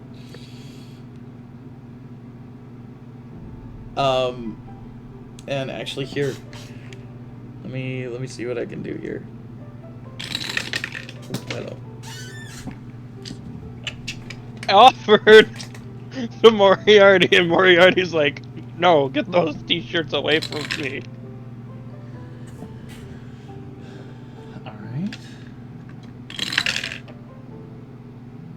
Alright. The stall made in all 4,500 gold. Dude. And 110 platinum. Dude. That was amazing. Thank you. Thank you for making this festival the best thing that has ever happened to my stall. Thank you. I've never had Franklin a day just like this. Pats him on the shoulder, brings him in for a hug, and just keeps patting him. I've just had such a lovely day. It's okay, man. It's okay. We're all just here to, spread positivity and have a great time. It's a festival, man. The band that you formed walks up to you. Franklin, man, I can't thank you enough for bringing us together. Just out of nowhere, we heard your music and it inspired us, dude. Dudes, you were all just so amazing. It has just been an absolute pleasure to play with you guys. I will never forget this experience for as long as I live. We're gonna make a traveling band, man. We're gonna call them the Frankensteins. You go into the world and you spread the good word of positivity, man. We're gonna do it, man. We're gonna do it. They give you, they all give you hugs and just kind of like run off. Where should we go next, guys? Let's go deeper into Durth and spread the good word of peace.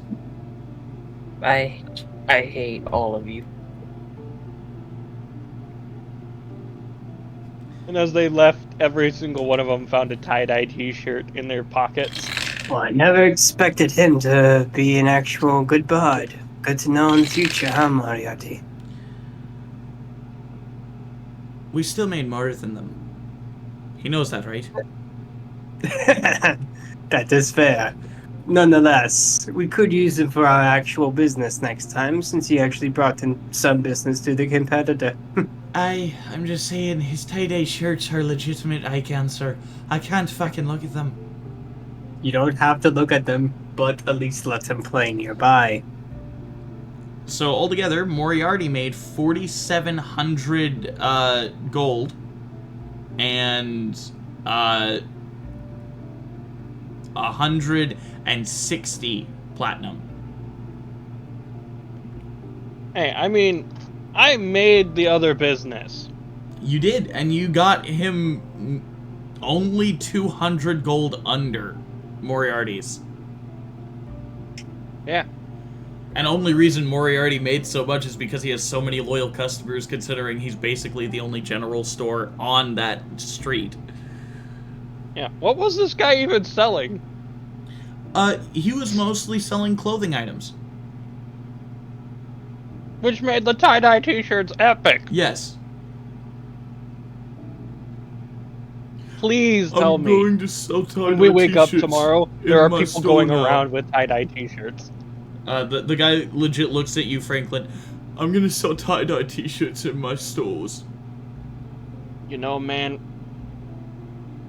tie-dye is for You know, to explore the true positive light in the world. Make it a deal where you're like every 3 t-shirts you buy, you get a free tie-dye. Yeah. This is Yeah, now I'll do merch. that. You've given. I'm just gonna have to make tie-dye shirts now. Specifically, And Franklin just D. know- Frankenstein's tie-dye shirts. Yes. With his name on the back and everything. peace and love, man, with Franklin G. Frankenstein, just like his silhouette and his loot, and then that's in the back, and it's just tie-dye throughout the rest. Yep. Mhm. And maybe Peace like and fake love. concert appearances. Yes. Yes. Anyways. Ugh. The festival is lovely. Are there people going around the festival with their new tie-dyes? There are some, yes. The festival during this Bitching. evening seems to just be wild. It's a time of happiness and bustling streets. It looks like probably it's a time where the children get to stay out late and have fun with their friends as they're running about the streets at night. It's a time that is peaceful and lovely.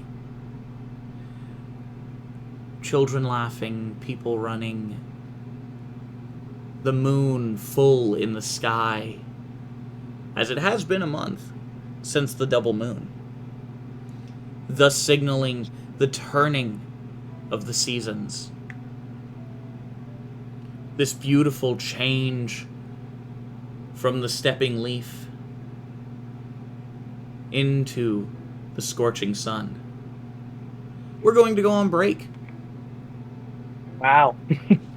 Oh wow! Right when we got 5 viewers. Oh, Sorry guys, we've been streaming for about a good while, so we're gonna go on we've break. been for a bit. streaming for about an hour 50. So we're going to go on break real quick, just for a bit. Like 15, 20 minutes, and we'll be right back, guys. Yep. So stay tuned and See you hope in a bit.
And we're back.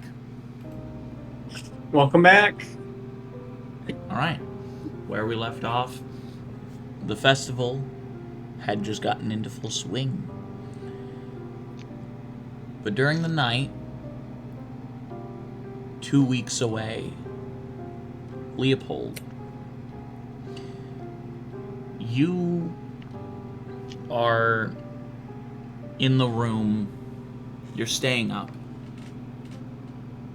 As you agreed, you are sleeping in shifts.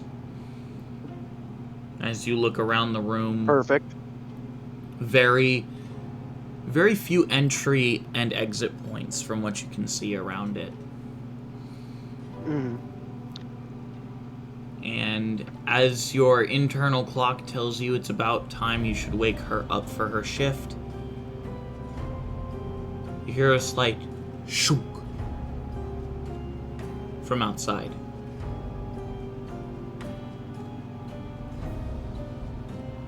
Outside the door or out of the window? Outside the door. I'm gonna sneak across the floor as quietly as I possibly can.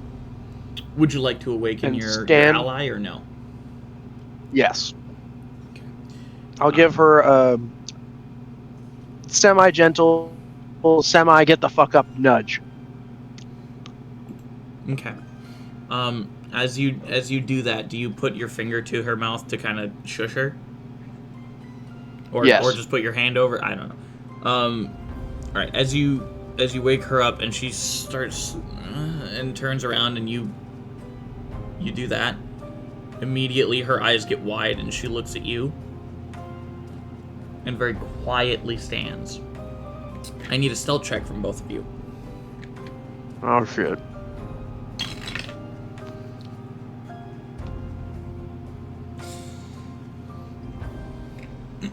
Okay, dexterity, don't screw me now.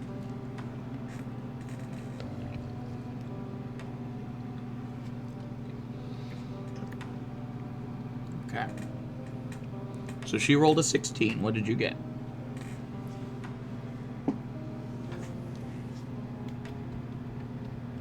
Also a 16. Okay. You're both quite quiet as you move to your door. As she looks through the keyhole, I will make a perception check at disadvantage for her because she's looking through a keyhole. That is a 13. As she looks out the keyhole and starts looking around, she looks over at you and gives you a nod to signal it's clear.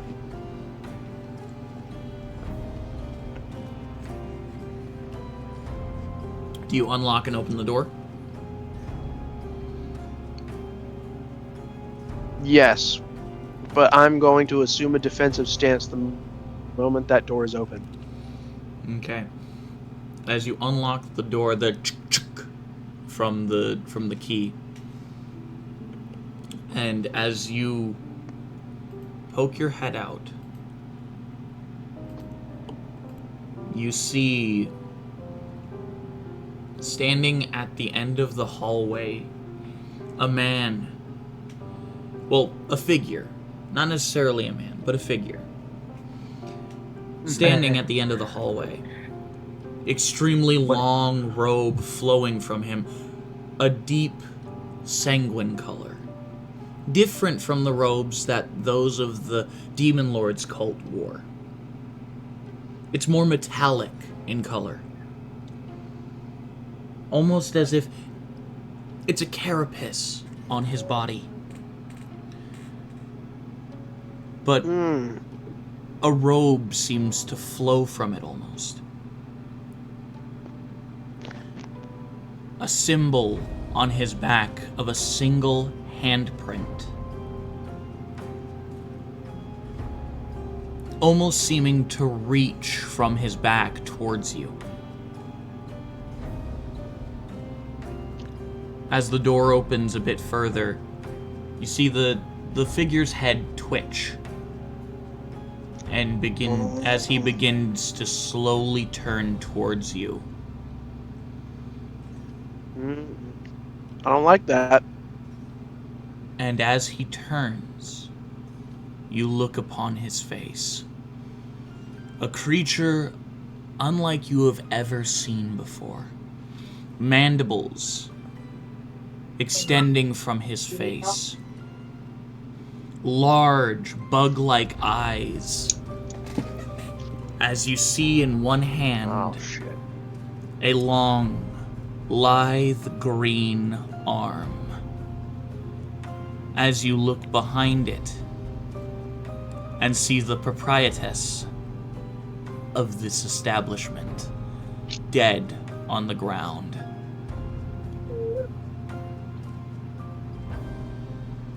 Oh, I go hard. I'm going balls in. Let's do this.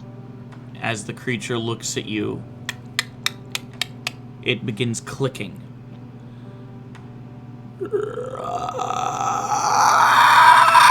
As I would like you to roll initiative, please.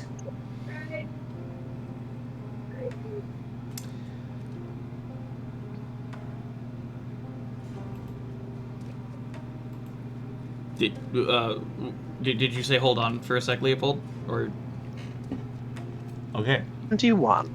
Oh, shush. 21. Shush. Go run around with Stripe. Indeed. All right. As long as it does. More. All right. She also you get a bros moves Bitchin'. because your dear friend Rachel also rolled a 21.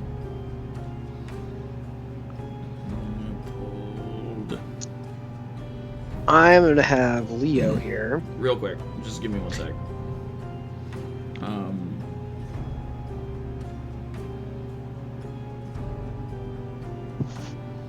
Alright. And then let me see what the creature gets.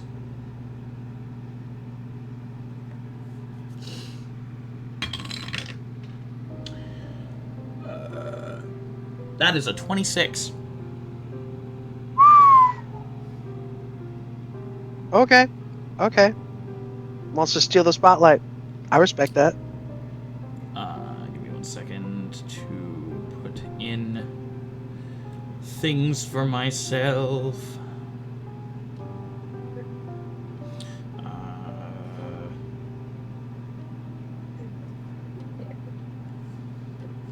Okay, and hers is Shush. all right. So the creature, as it shrieks, whatever. I'm gonna give you a surprise round because you What I did. miss? You did appear behind it. So I am going to really quickly change into battle music.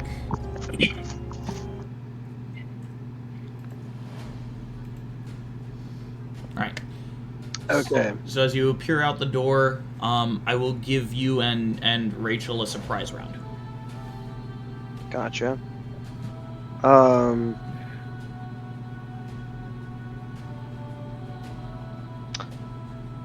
Leopold is going to hurl one of his hand axes and then go in for a stab with the spear.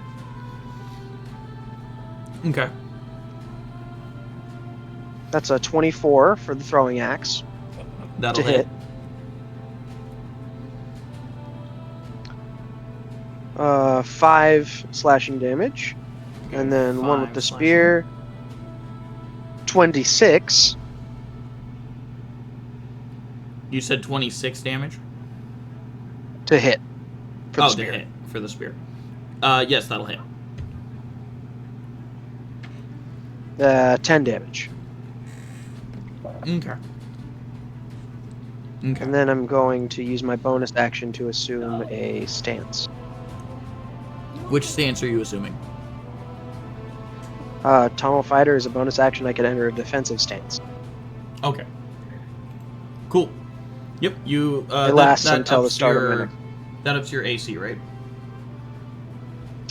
No, I can make opportunity attacks without using my reaction if something moves into my range. That's what it is.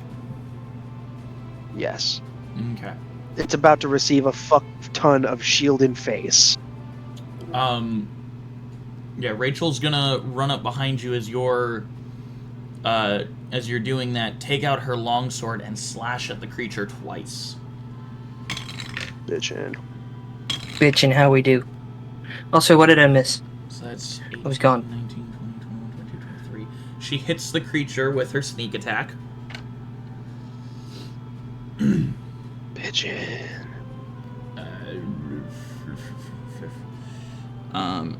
And she deals...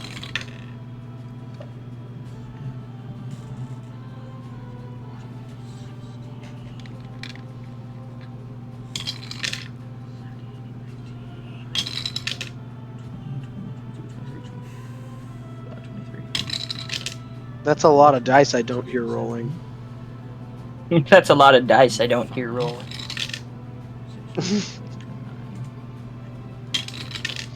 So what did I miss? I had to run off. A bug creature invaded their 36 points of slashing damage from the blade. Goodness gracious! Dang! Just the first one? Yeah. Oh lord. That's a lot of damage. That's a lot of damage! Alright, and then she's gonna attack a second How about a time. little more?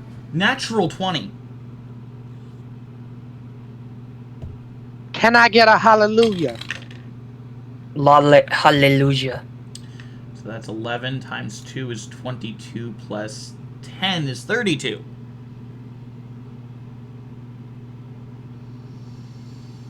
Ain't that lovely? Damn! Ain't that lovely? Nah, bruh. Nah, that ain't cool. Yeah, she doing some damage. Also, I'm gonna have to mark that down. Dummy thick damage. Dummy thick. All right. It is the creature's turn. Having just been hit by you and your companion, the creature is going to use its breath weapon. As it turns towards you, its mouth opens, its mandibles unfurling. As this acid spits forth from its mouth, I need you to make a dexterity saving throw. Okay. And she rolled a natural 1, the duality of dice. So she'll take half damage. Okay. Because rogues. I would like to, instead of interposing my shield over me, I'm going to do it. What? Doesn't take the damage, and I'll just make the save anyway. You cut off. Yeah, you cut off. Oh, I'm going to do the same thing I did with Grim earlier. I'm going to interpose my shield over the other person, and still have to make the saving throw myself. Okay. So you're just making it to where she passes, and then... Yes, essentially. Okay. I'm waiting to see if I do too. Alright, roll. 16. You fail. Shit. So you will take the full damage. That's gonna hurt us right.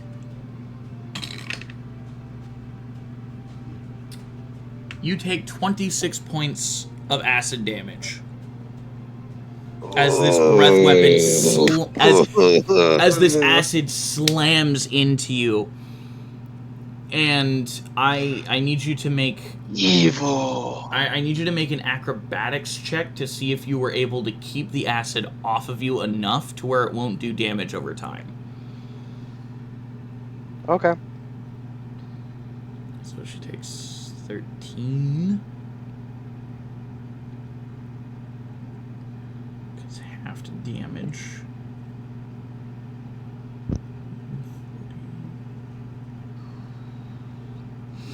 Oh wait, hold up. That was not a 16. I forgot the bonus. What's your bonus?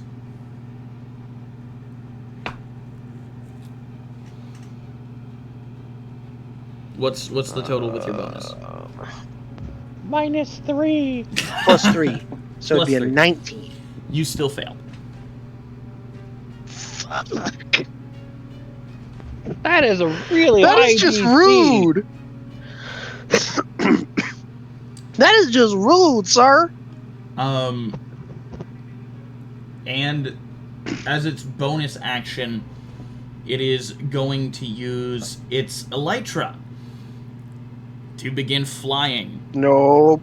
Nope. As you Nope. hear this sudden Nope. this sudden vibrating from behind Hold it, you up. see the cape thing kind of lift and start beating I'll be right back.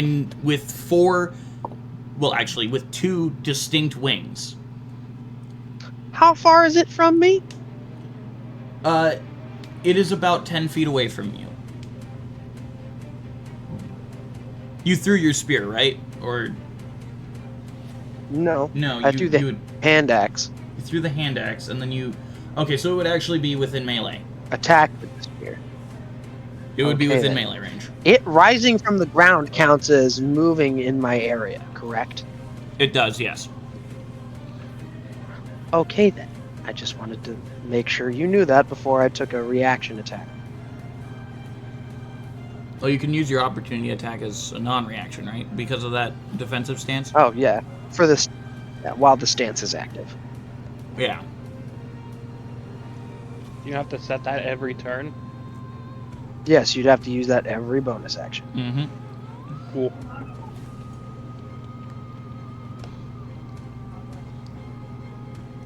Yeah. All right. Okay, cool. Then I'm just gonna go for one of my lovely, lovely battle master thingies. Okay. What are you adding to this? Also, what did you roll to hit? Oh, that's an excellent point. I haven't had it yet.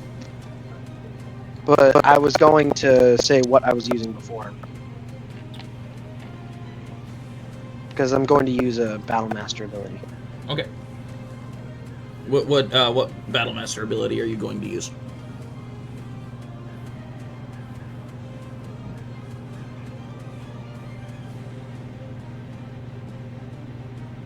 What ability are you using, Leopold? Give me a moment. Okay.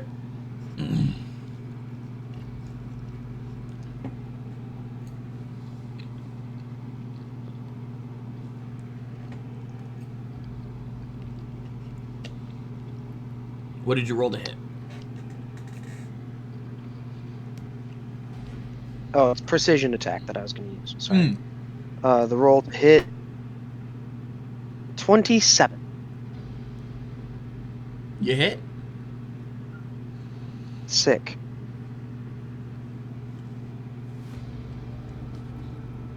And precision attack. When I make a weapon attack roll, I can spend a superiority die, add it to the roll. Let's all just say right now, it hit either way. Mm-hmm. Because that was without the die. Yeah, it was. So you don't have to use precision attack if you don't want it. No, I'm going to use it.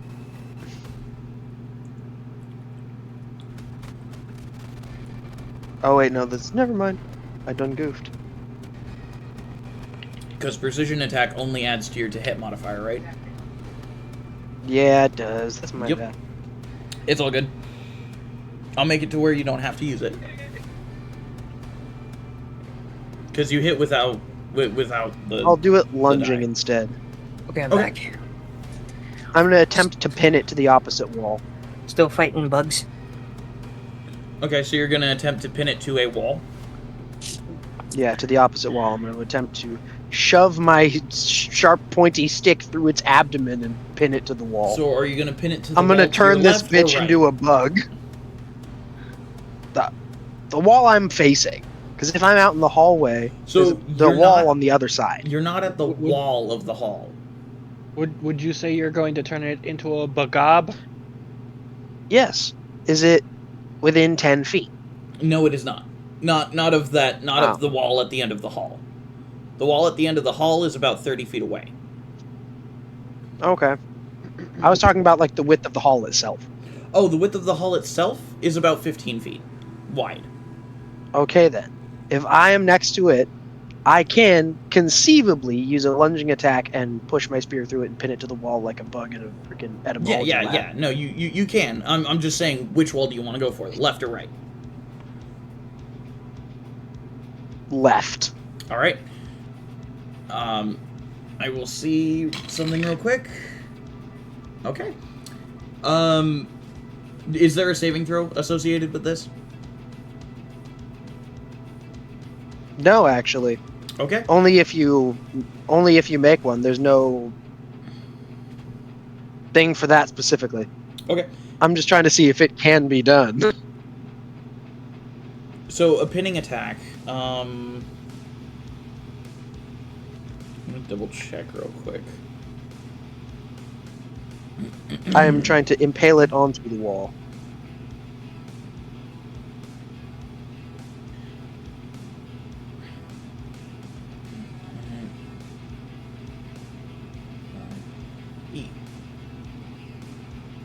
When you hit a creature with a ranged weapon attack. Oh, with a ranged weapon attack. It's not a ranged weapon. Yeah, Lunging attack isn't ranged. Oh, I was thinking pinning attack. You're doing lunging attack. Yes. I'm doing a lunching attack. Lunging attack, when you make a melee attack Bug on your becomes my turn, lunchable. you can extend one superiority die to increase your reach for that attack. Yes, by and if 5 I hit, I feet. add the superiority damage die to the attack's damage roll. Yup. So I'm gonna I am say only trying to see if won't- I can it pin his won't- ass to the wall. I'm gonna say it won't pin it to the wall, but you can definitely hit it against the wall. Can I aim for the softest piece of wood? Because, my knowledge in woodworking. I'm gonna say that because this is an instant split second thing, no. Oh, okay, fine. Well then, yeah, I'll just literally force it through him. Or her. I don't know. It's a bug. Alright. So you did hit it, so how much damage do you do? 11. Rough roll. Oh, plus the D8. Yeah. 6. So 17? 17. Alright. Yep. Alright.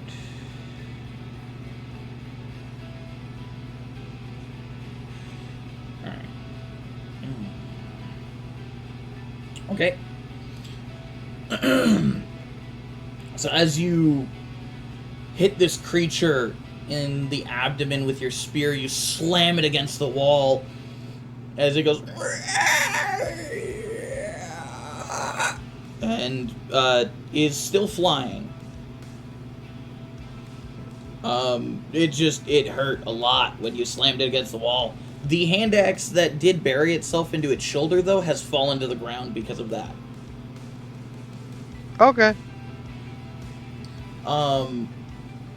And that will conclude the creature's turn.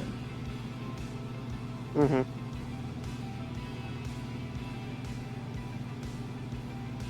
So, what I'm gonna do is I'm gonna rage. Okay.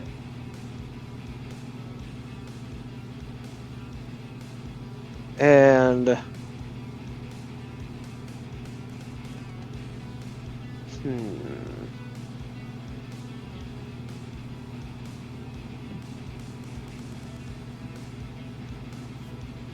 Alright, so you rage as your bonus action. yeah, 1 second. Well, while you're doing that, Rachel's going to attack him. Her first attack being a sneak attack. Sneak it in. She misses with a 17. Yes. Sorry. Well, you gave it to me a while ago. Okay, my first attack, And I'm her gonna second use attack. superiority She die, hit with a 25. and as a bonus action on my turn to feint, and the bug guy is going to be my target, and I will have advantage to hit him for my next attack roll. So I'm going to use my bonus action and then attack. Okay. All right. Okay.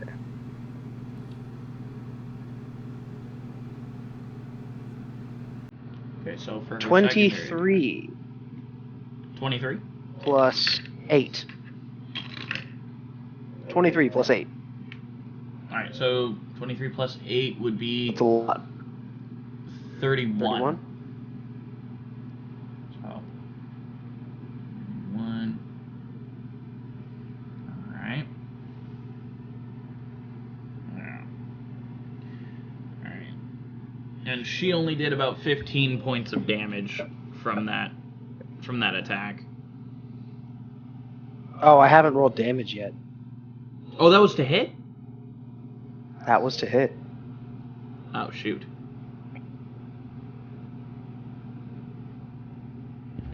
Alright. Why did you add? That's 2, 3.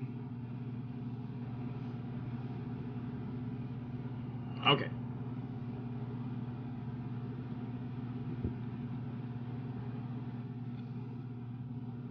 That's a max damage on the first fierce smack for 13. Okay, so Plus- 13. Piercing. Plus 6. Alright. Bring that down to. I'll there. take it. Then attack number 2. So you did 19 points of 19. damage there. Yes. Okay. Just double check. Okay. And I'm going to attack for 19. You got a 19 to hit. Yes. That will hit. Just barely. 6. And 13 damage again. Okay. And you didn't use a maneuver on that, I'm assuming? No, I did not use a maneuver on that. The maneuver I used cost me my bonus action. So Okay. Well, except you had raged as your bonus action, I thought. no, I don't Okay. have to. Oh wait, did I? Yeah, you have Shit. to rage as a bonus action. So I'm just gonna add 6 points back. Ah, that's fair. There we go. Alright. Is that your turn? Should I still do the other attack? Hold up. Well, you hit with a 19, and then you did 13 points of damage. Yeah. Yes. That was... Yeah. Just by itself though. Yeah. No extra die. No. Yeah. Nothing from the maneuver. Yeah. I already put that and took that into account. Sorry. It's all good. You But did yeah, 13 that's pretty damage much on all I both can hits, do. yeah. Yes. Yeah. You're all good. Alright. Thank you, sir. If that's your turn and Rachel's turn, that will be the creature's turn. The creature is not going to try and fight you. He is actually going to fly over you. Both you and Rachel have an opportunity of attack here. Oh, absolutely 23 to going hit. hard for that. 23 to hit from Rachel. So that'll hit. What is El Buggo doing to initiate this? Oh, he's flying over you guys. Oh. He's running okay. away. Big mistake. I'm gonna... Oh wait, no, I'm not in the stance anymore. This will be my reaction. Yes, okay. this will be your reaction. That's fine. 23 to hit. Okay, that'll hit. Funnily enough, also what she got to hit and what she got for her damage. Rachel. Nice. Are you getting a new girlfriend in this game? Sorry, I haven't been 11. thinking.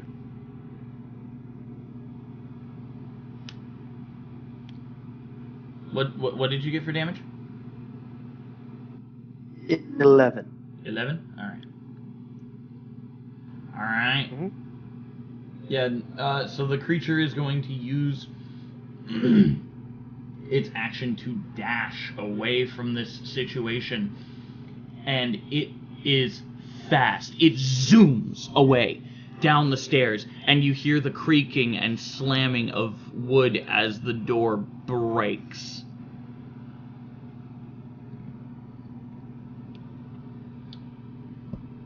For right now, unless you would like to pursue, you are out of combat. Okay.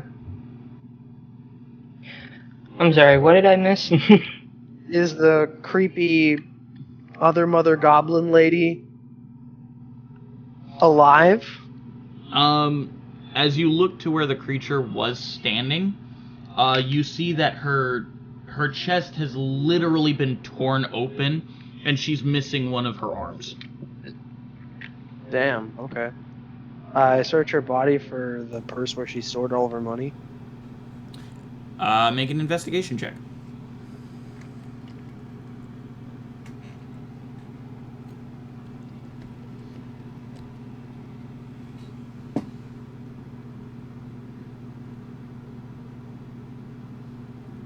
$19. Okay. Beautiful. You find on her a purse containing 3,400 gold. It is a magical purse. It can hold a total of 10,000 coins. Dope. And it's just gold right now. So. I take out 1,000 coins. And give them to Rachel? Actually, no. I write out a quick note of pay, 1,000 coins. Returned investment plus interest. And you hand it to her? Yes. Rachel looks at it. Looks at you. Alright. I'll take it.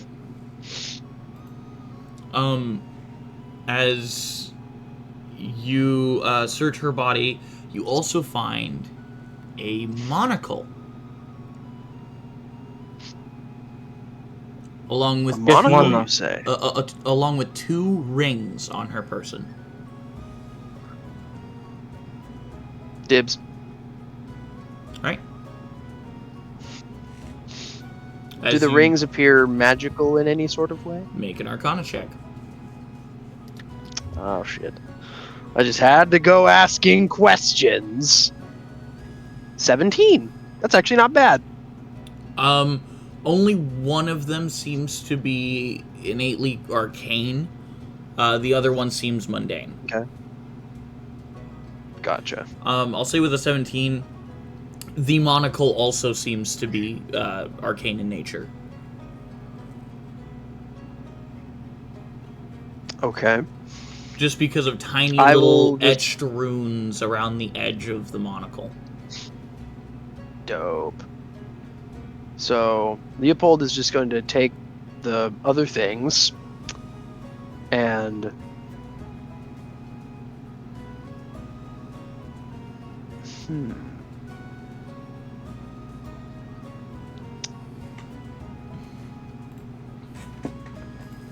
And he's going to turn over to the note, and he said, plus effects. Plus effects? Yes. Plus FX? You're giving her Fox? God damn it. I will smack the living shit out of you. No, the lady's effects. Okay, so you give her the rings and the monocle? Yes. Okay. Hey, it's her life, her problems. Damn you. More money, more I more just bitches, want- more hoes. You don't have to give me the monocle at least. It's not something I want. I mean, have you seen a commoner wear a monocle ever? Especially No, not but I'm my not a kind of commoner.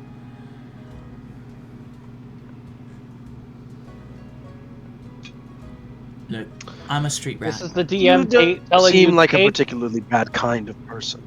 I'm a street rat. I kill, I steal, I live. For survival. Believe me, if anyone understands, I do. Look, I don't want the fucking monocle, just keep it. Okay. I don't DM want the kind of- monocle, Dad. I wanted the pince nez. Then why did you buy the monocle?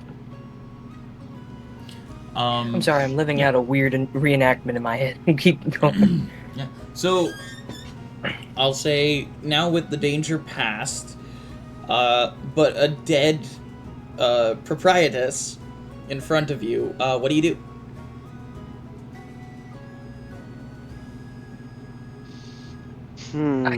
Is there a kill them all, rug and on the floor?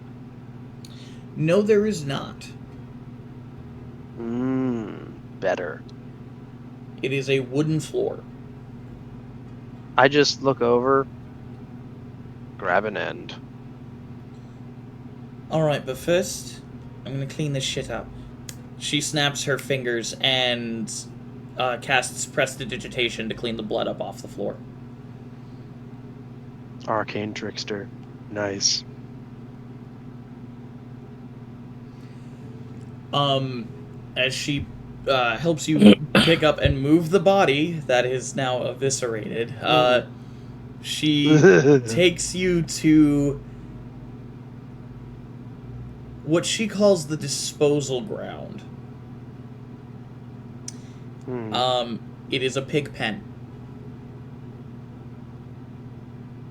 As you throw this large 9-foot-tall, mostly eaten carcass into the pig pen with these maybe 40 pigs, they descend upon the body instantly. Dang. There is nothing left after a few minutes. Yike. I'm gonna go back and get the deed to the place. Because I want to rub it in her sick fucking face when I reach the pits that I own her in. So, you guys return back. By all means. You guys return back to the inn, go into an office area, after, of course, she prestidigitates a few other places. You guys go into a back office area, find a safe. She's easily able to crack it. It's not hard to crack the safe. Baller. It's the day Francis died.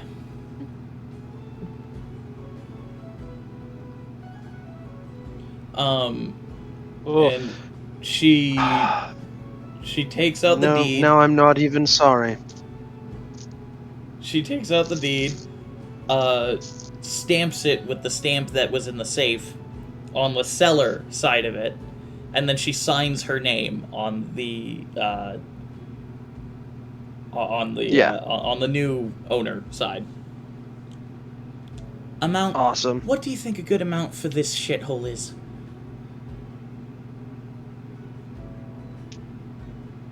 $1,300 gold? I'd say it's worth renovating. 1,300 gold. As long Why? as it's under 2,000, we don't have to pay any taxes. But I don't want it to be too low. 1,199. Do you mean 1,999? No, because that would be too obvious.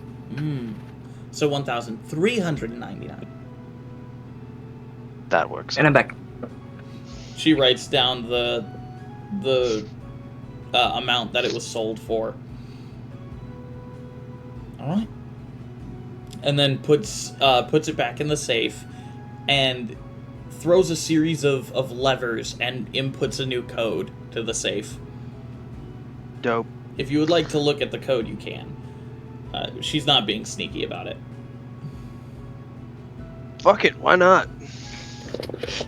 Is that a perception, or...? No, again, she's not being sneaky about it. 3 turns to the left, 8, not A. Here, let me throw this into the notes real quick. 3 turns left. I thought you were doing 8. a Bogren impression there for a second.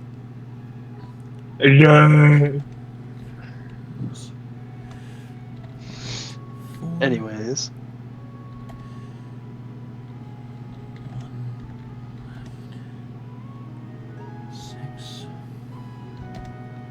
One left. What? Or sorry, no, I meant to say one right. There we go. Walk out. The world is ending. Alright, so, Also, I'm back. yes, we Welcome back. So yeah, you now know the code to the safe in Ilmerd, in as it's called, the Horse Throat Inn. I'm Wonder sorry, what they did you do say there. Horse throat. Yep. Thank you for clarifying that.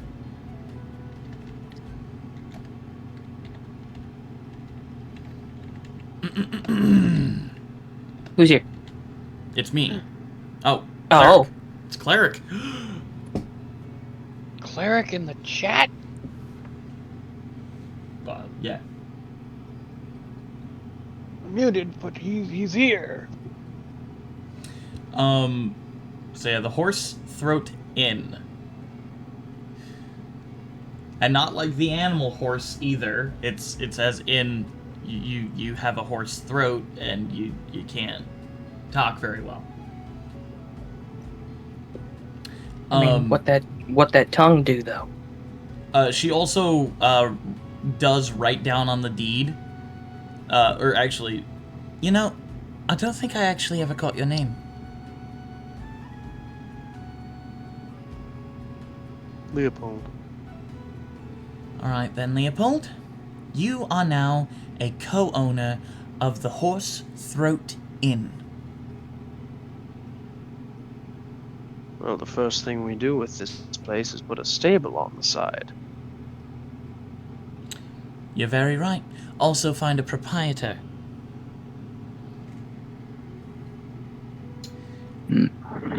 Sorry, I've missed the shell end. you're all good. I do have access Let's to just look several up. good breeding horses. Alright, we can... Ayo. But, yeah, no, we can hear you, Cleric. Alright, cool.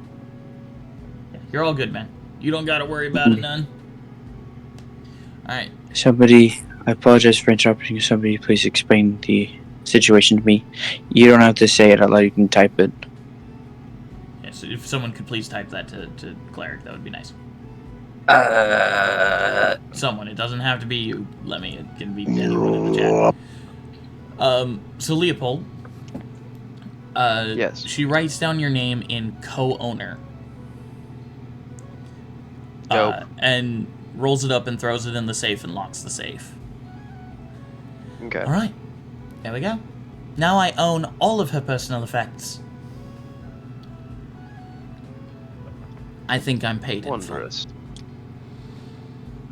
We'll find a proprietor for the establishment later. Okay. She does write down some notes and stuff.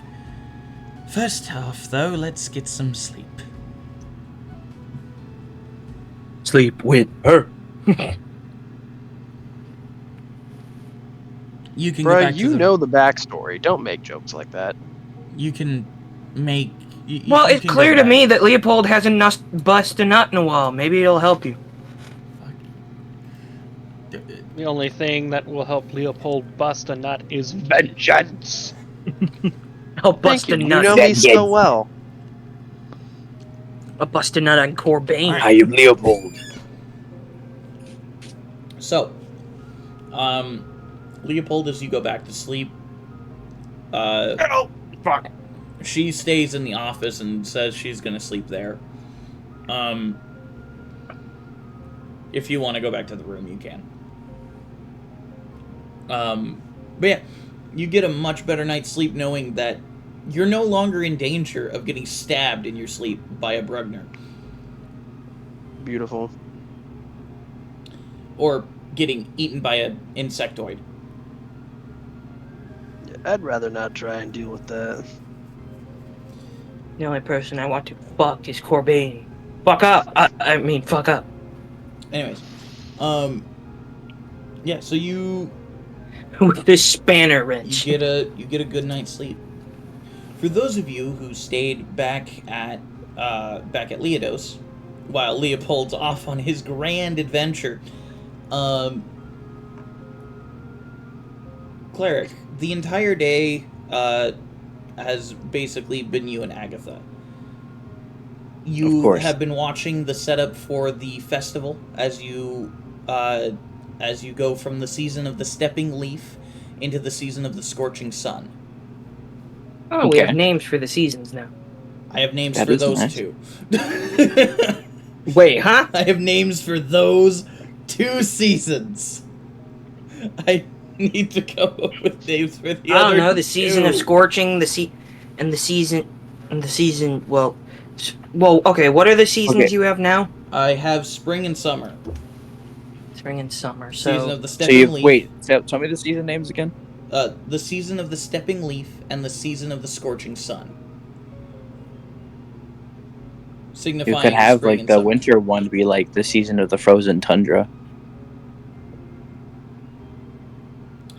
Perhaps season of the frozen wind.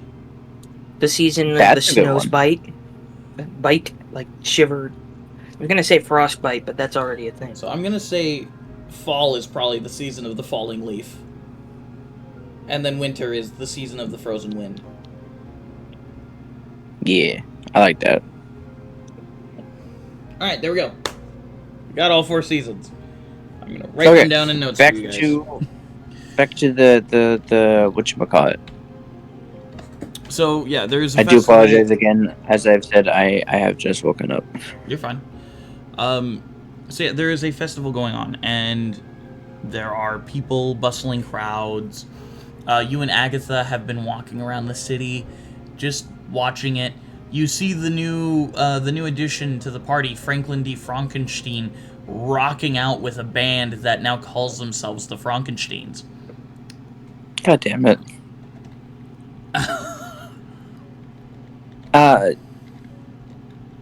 Yeah, I guess I just kind of watch them for a little bit as they perform. Mm-hmm.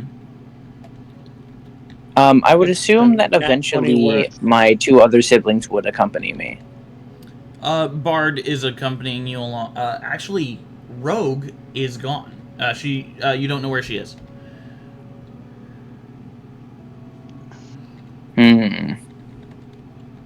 Can I look for her? Because I am going to get worried. Yeah, you can go ahead and try and like ask around and stuff and look for her. Could I also roll would it be a perception check or an investigation? I'd say it's an investigation. Okay. Let me bust out the digital dice because my physical ones are in a suitcase. In a suitcase. Now look what's happened to me. Where are the... Okay. For some reason, it just doesn't want to show up. Hold on, give me a second. I am so sorry. You're all good. No seconds. Only Wow, thirst. okay. Yeah, that's sleep. one hell of a way to start it, I guess. Did you just get a nat 20? Yeah. I'll kill you. God, okay. Yeah, that... I mean, Common man. that This works. is a classic demonstration of the 1% versus the middle class. He gets to roll all of his fucking nat 20s. We gotta eat the rich! Yeah, so that's a nat 20, 26. Did you just say we have to eat the rich?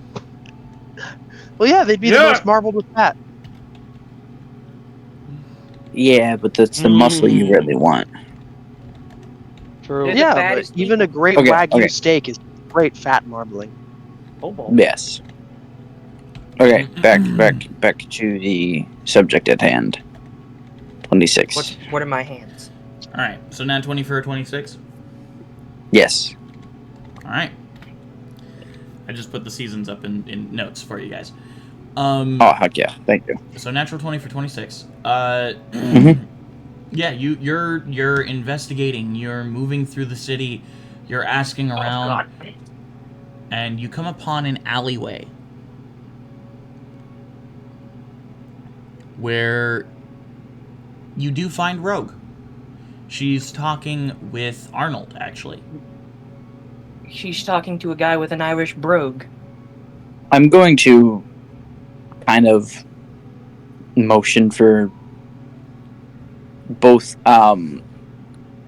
Agatha, or is it Agatha? Agatha Red Barrel, yes. Yeah, Agatha, my sweet sweet lover, Yep. and Bard to kind of stay back Okay. as I kind of approach, trying to be as non-threatening as possible. Okay. Yeah. Are they obviously trying to hide themselves, or are they just? No, they're just talking. It looks like. Okay, yeah, I just approach. All right. As you approach, do you make any noise or say hey or?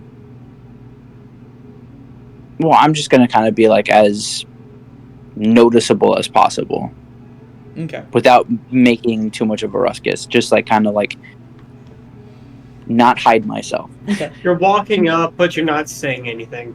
Yeah. I'm kind of showing that I like a friendly demeanor, and I just want to kind of just like don't want to intrude on the conversation. As you walk up, you just you hear Arnold. Oh yeah, no, Mr. Venti's real nice. Same with Mr. Moriarty. They're both really nice to me. I got out of a dangerous situation thanks to them.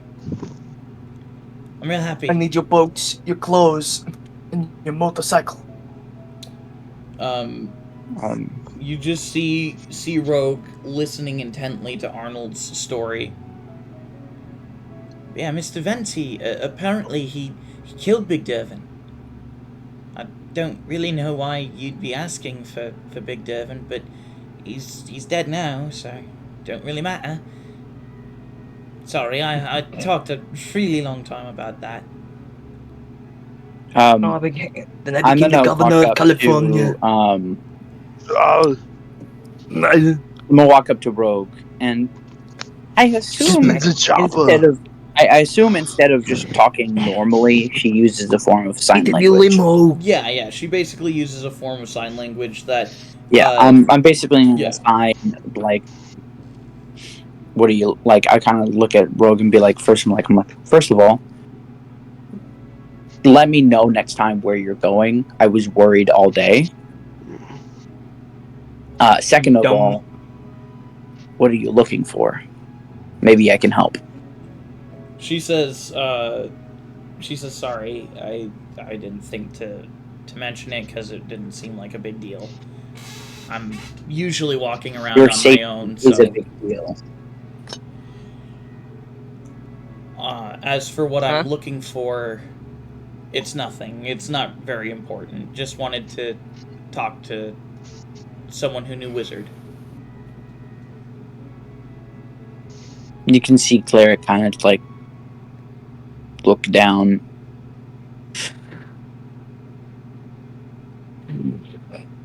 Yeah, I understand. She puts her hand on your shoulder and kind of lifts up your head a little bit to look at her, and she signs at you. It's not your fault. It's not your fault. He was I know too that. far gone. It's not your fault. And still wish there was something I could have done. She gives you a hug and pats you on the back. And just... Hopefully we can find the rest of them before anything else happens. I doubt Artificer would do anything at this point, but you can never be too sure. You just hear it down the street, fuck your loot! And it's just Grim and Franklin fighting again. You just need to open up your heart, man. I'll open up your rib cage if you don't stop playing.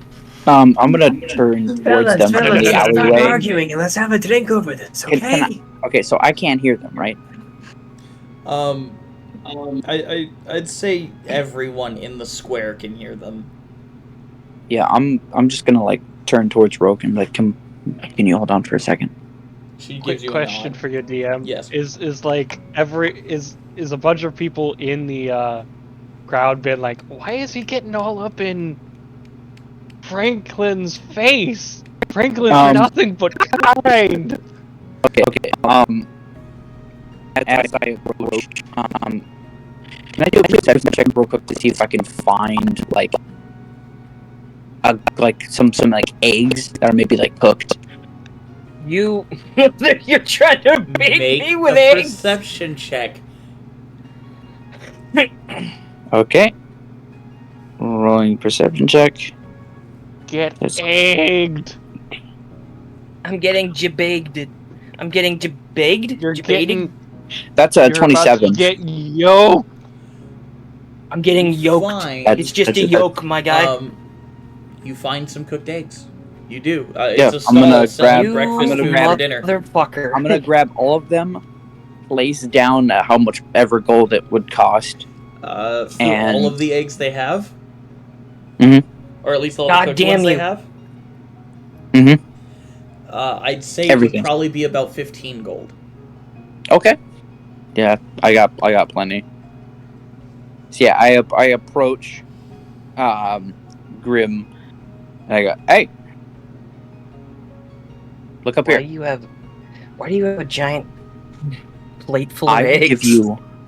give you all of these eggs if you stop causing a scene." That is grim when you notice all the people and children staring at you as you're yelling at Franklin. Okay, first of all, in my Franklin mind, I has a wasn't cult yelling at him. following. I thought we were in a secluded area where I was just like, you were playing the Grim? Luke too close to me, and I was He walking just- he, by like- you. He scooches he just like starts to bring the eggs closer, bringing the smell closer to Grim, like, calm down. The thing is, I know you're Eggs. playing me, but you're right. And he just slowly, sneakily takes the eggs back into Moriarty, shuts the door, and says nothing. Says nothing to anyone. Beautiful. That is amazing. I'm a fiend for some yolk. Yeah. Claire, You- you just see like him sitting there. You see he like places his hands on his hip and like kind of shakes his head like a parent who had to just Don't coerce touch their toddler into getting like behaving with food, and he just Don't touch me. Wait, you're trying to pet me? No. no.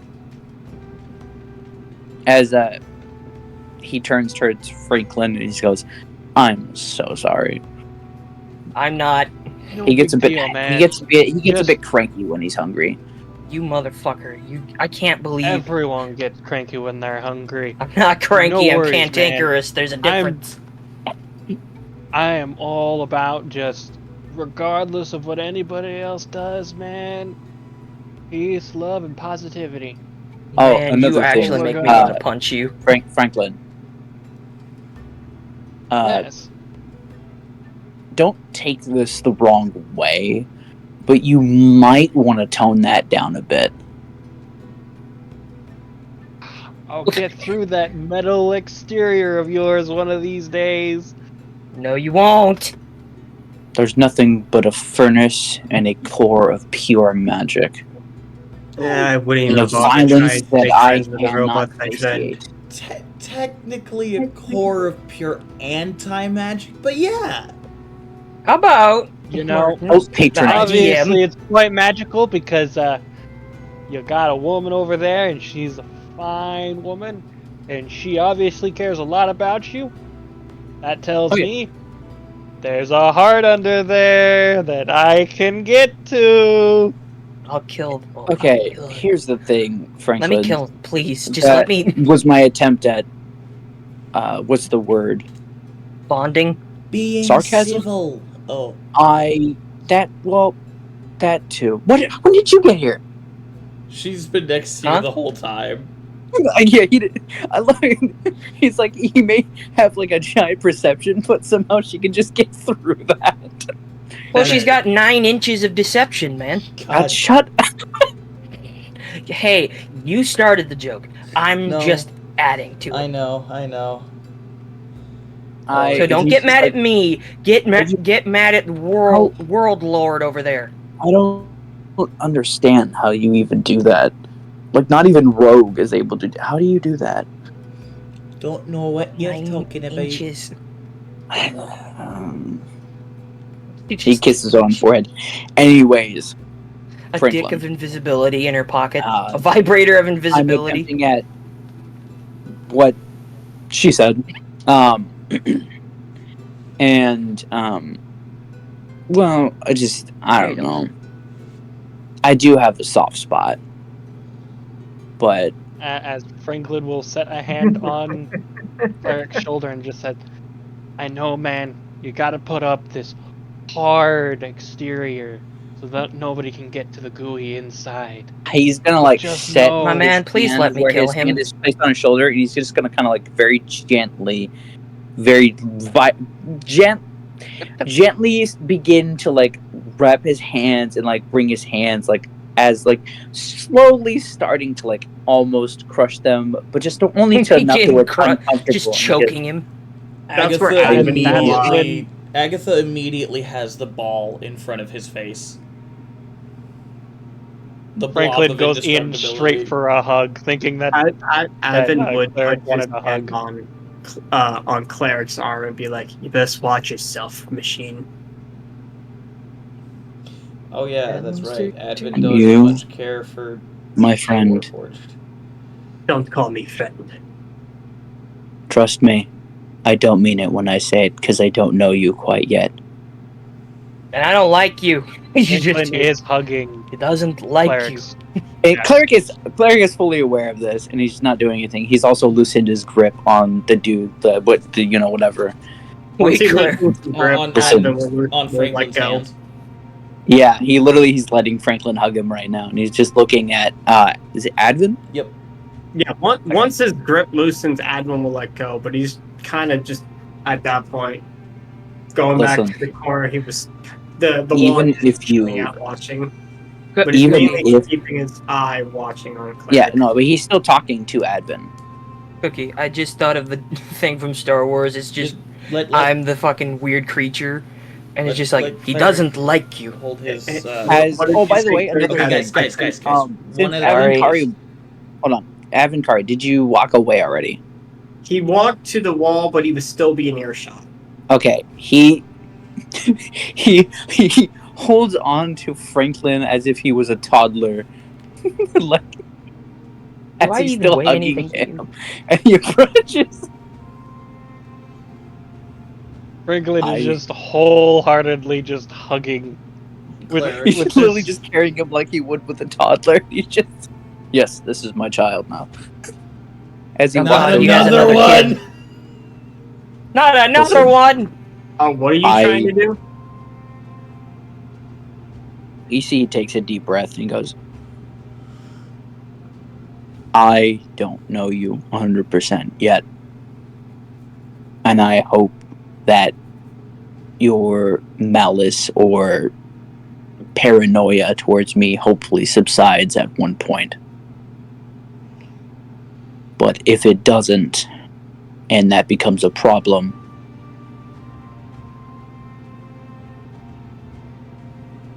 well, let's just say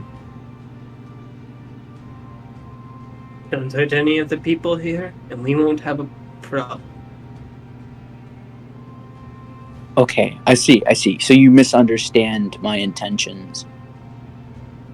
My entire being. You see those standing over there, that lovely woman, and the two other, my sisters.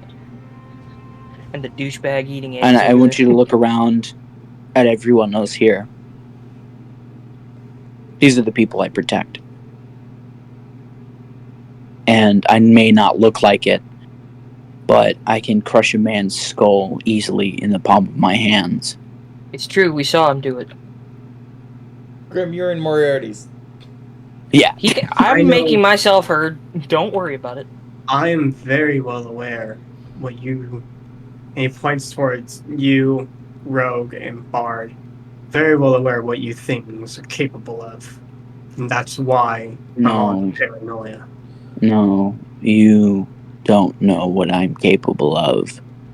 Yo, Robophobe. I'm Advin. much, much more of a threat than I once was, but I trust me when I say this, that I am not here to threaten you or cause damage. And I get what you're I saying. say the same thing to you. I You get hurt what you're anyone here, saying. Look at I that. won't hesitate to rend your head from your shoulders. If you had listened to what I had said originally, you wouldn't have to continue to clarify. You don't hurt them, and we won't have issues. I'm I'm sorry. completely fulfilling a request by Moriarty's. Yes, Protect the sorry. party. I'm really trying this communication thing, and I believe I might be overdoing it. You're fine on that. Note that you are trying on the wrong person. You try again, and we will have issues. I am trying very hard not to blast you three to a crisp, because Moriarty wanted you three fine and safe. Are you talking to me when you Hey, refer to you Franklin? three? He's specifically talking about Yes, Cleric and his yes. sisters. What is a cleric? I'm gonna put you down. Can you go off and do your thing? I'm going to have a private conversation. Okay. Bard, let's go play! As I take Bard, and I think Rogue will probably follow us into the main thoroughfare. She would probably just kind of keep her distance, but she would watch. Yep.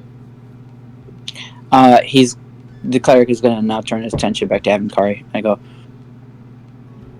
can you please reiterate what you mean by that? Why are you struggling I not to harm us? hate Warforged. It's that simple. What your kind has done, not only to innocents, but to the people of my home and to those across the deserts. I can't hold any potential friendship for. You may not have done any slaughters, and that's. I don't know where you have been, but I can't Edvin, say for certain. I mean this in the most kindest and most sincerest way possible. Never again refer to me as a Warforged. That is not who I am.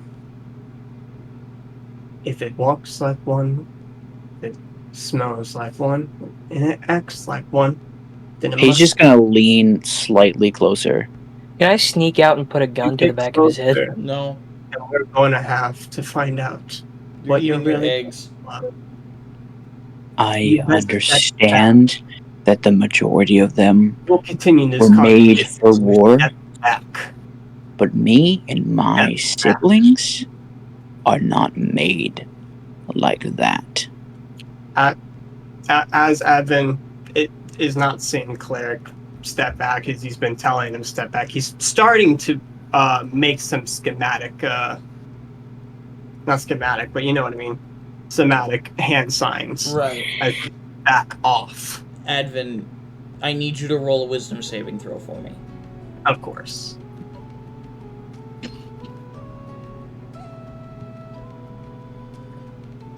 (16 plus 4, 20). Alright. You do pass, but for an instant you're put back in the sands where your people used to roam. The beautiful sands of Dravine's children walking, when suddenly large, metallic, bulky figures, square in shape some, but more rounded with spherical shapes on others, walking towards your people, slaughtering them like animals. No one is safe from their wrath, all of them being killed, murdered in front of you. These large figures, metallic, programmed. one standing out above the rest of them.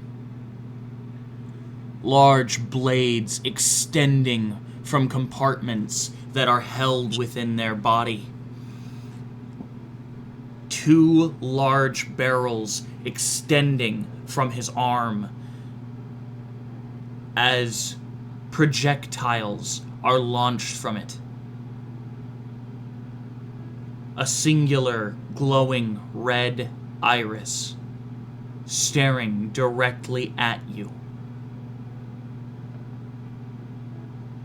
After that memory, he just looks dead back at Cleric.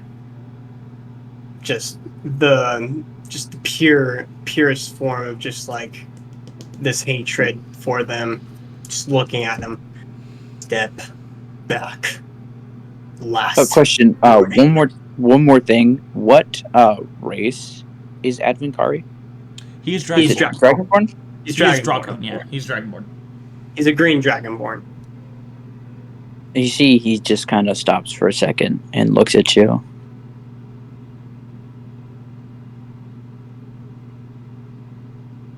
For the 200 years that I lived, I have had so many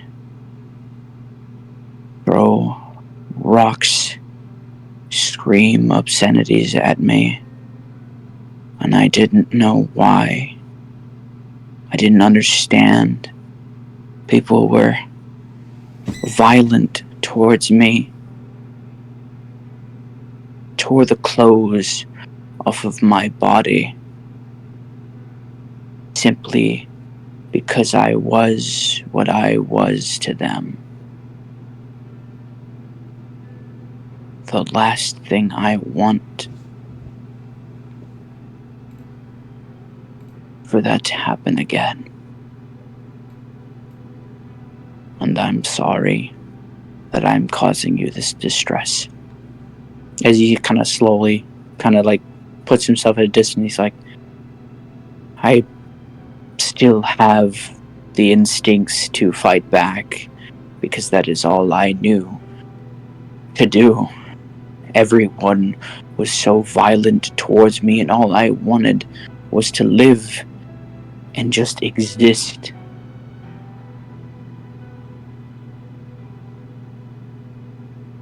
You have no one And to it's- blame but your creators. No. My father did not make us, my siblings, for that.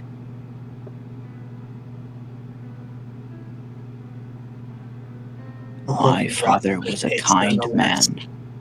After he says that, he starts to walk away.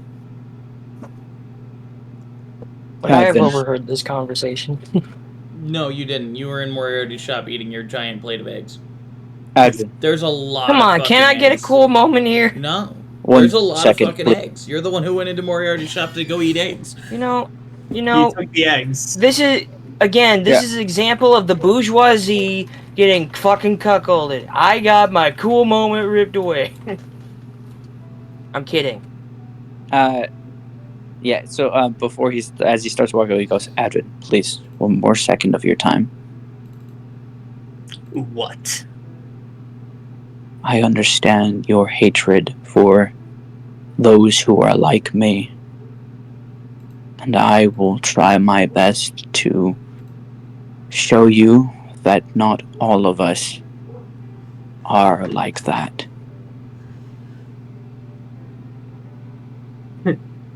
If I can show you any form of way to show you that I am not a threat.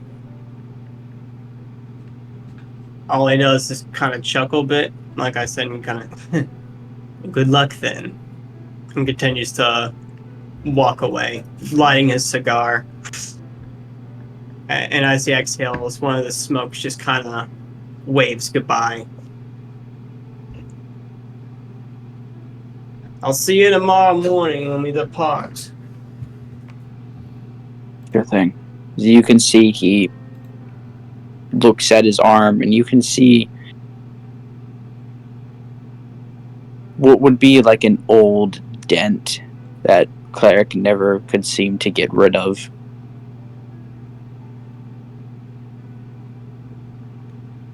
He just kind of takes a deep breath. You can see he's not angry. He's frustrated. And you just see instead of him walking back to Agatha, he just kind of sits in place where he was.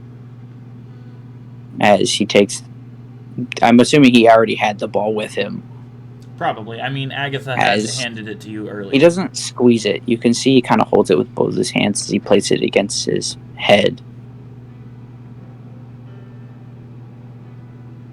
I don't want to be a violent killing machine. It's not what we are. We're more than that. We're not. Damn it!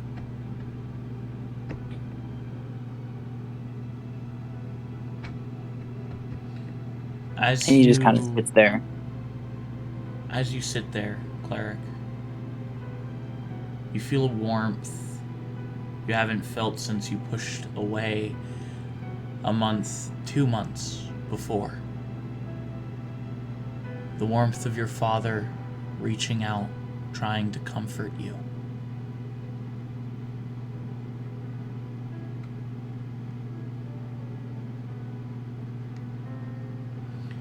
Advinkari, as you're walking away,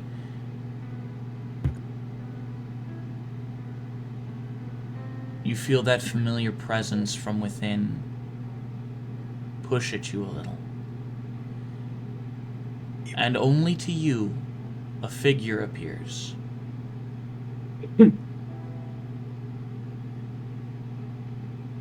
You know, you could have been nicer to him.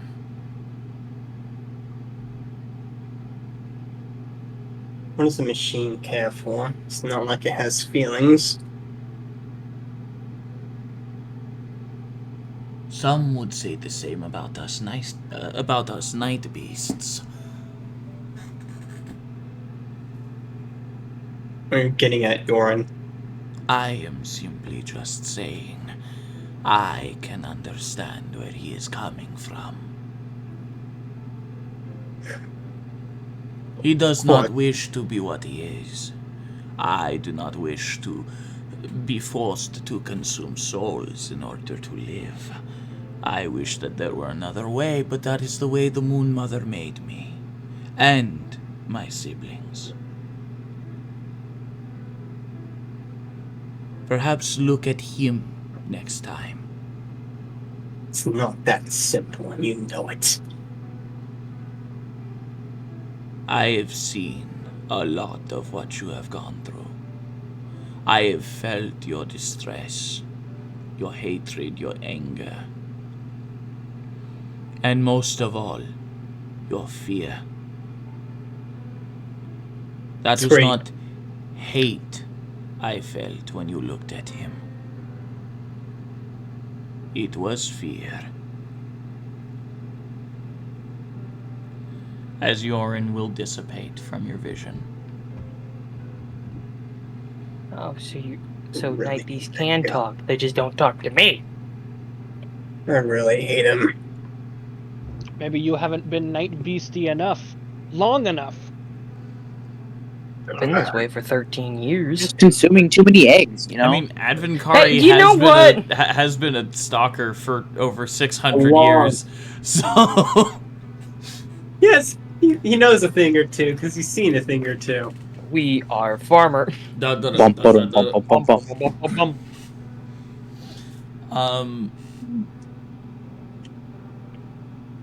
some Grim. point, Franklin is going to get all of the group together and tell them that we're heading to where Leopold is. Okay.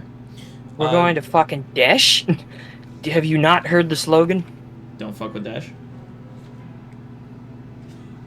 Whoa. Dash? I mean, I like you guys, but not enough to die at Dash. That's what I was saying. I didn't expect my first mission to be in that island. Well, I didn't Wait. say I liked you. I said I liked them. Why are we going to Desh? Well, to be fair, you guys have to go that way anyways to help out Leopold. I was thinking of asking you if you could maybe help out Franklin over at the Isle of Desh when he, inevitably needs to go there with the Crimson Rain. Oh shit, So you heard from that's where Leopold? we're Crimson going, Cloud. huh? Crimson Cloud. Fuck. Crimson Cloud. Yeah, Crimson Cloud. The bloody streak. So, as what I'm been told, Isle of Desh is quite the hard place to get to. Yes, but Boss Khan has a way for us to get there safely, unmolested, and to a safe location. Okay. Mostly unmolested. Okay, why are you using the word molested? It sounds better than attacked. I would rather be attacked than molested. It I would honestly really prefer doesn't. being attacked than the other term. Yeah. Well, you can't exactly know what your attackers are gonna do. Yeah, but like You that's- you can know what you're gonna say before you say it. okay. I mean- well, I Regardless, was to the planning Isle on of going over. Dash. Well, To be honest- Leopold. to I don't know. To Leopold, yes. Then, after we grab Leopold, there are ways for us to stop the Demon Lord from getting another one of his generals if we go to the Isle of Dash. I'm gonna be honest. I actually have some business there in Dash. Do I have any business in Really? Dish? So, You do now. Yeah. There's a smith there. Mm-hmm. As you can see, he looks down at his arm. Could I possibly make a history check, DM, to see if I know which smith he's talking about? Absolutely. DM, I have a question. Yes. Do I have any business in Desh? As far as you know, no. That's a 9. Yeah, you don't know who he might be referring to. Well, I could. I'm still gonna say who it is, anyways. Yep. Can I do a history check to see if I know what he's talking about? Most likely you would not, as the Isle of Desh wasn't really a well studied. It's not a hot topic destination. It's not a hot topic in the Scaled Throne. Mainly because we don't associate with that type of shit. Well, I mean, undead are generally looked down upon, so. Oh.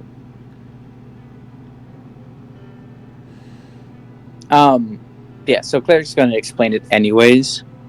Mm-hmm. I said Cleric's going to explain it anyways. Yeah, I was saying, mm-hmm. Okay. Yep. So, he explains to you about Drontin, the skilled scalesmith that he was told about by the person who made Burke's little glidey cloak. Glidey cloak. And I have personal reasons as to why I need to go there. You see, he still kind of like rubs that little spot where there's like a dent. Well, far be it from me to ask questions on your personal business. I only have one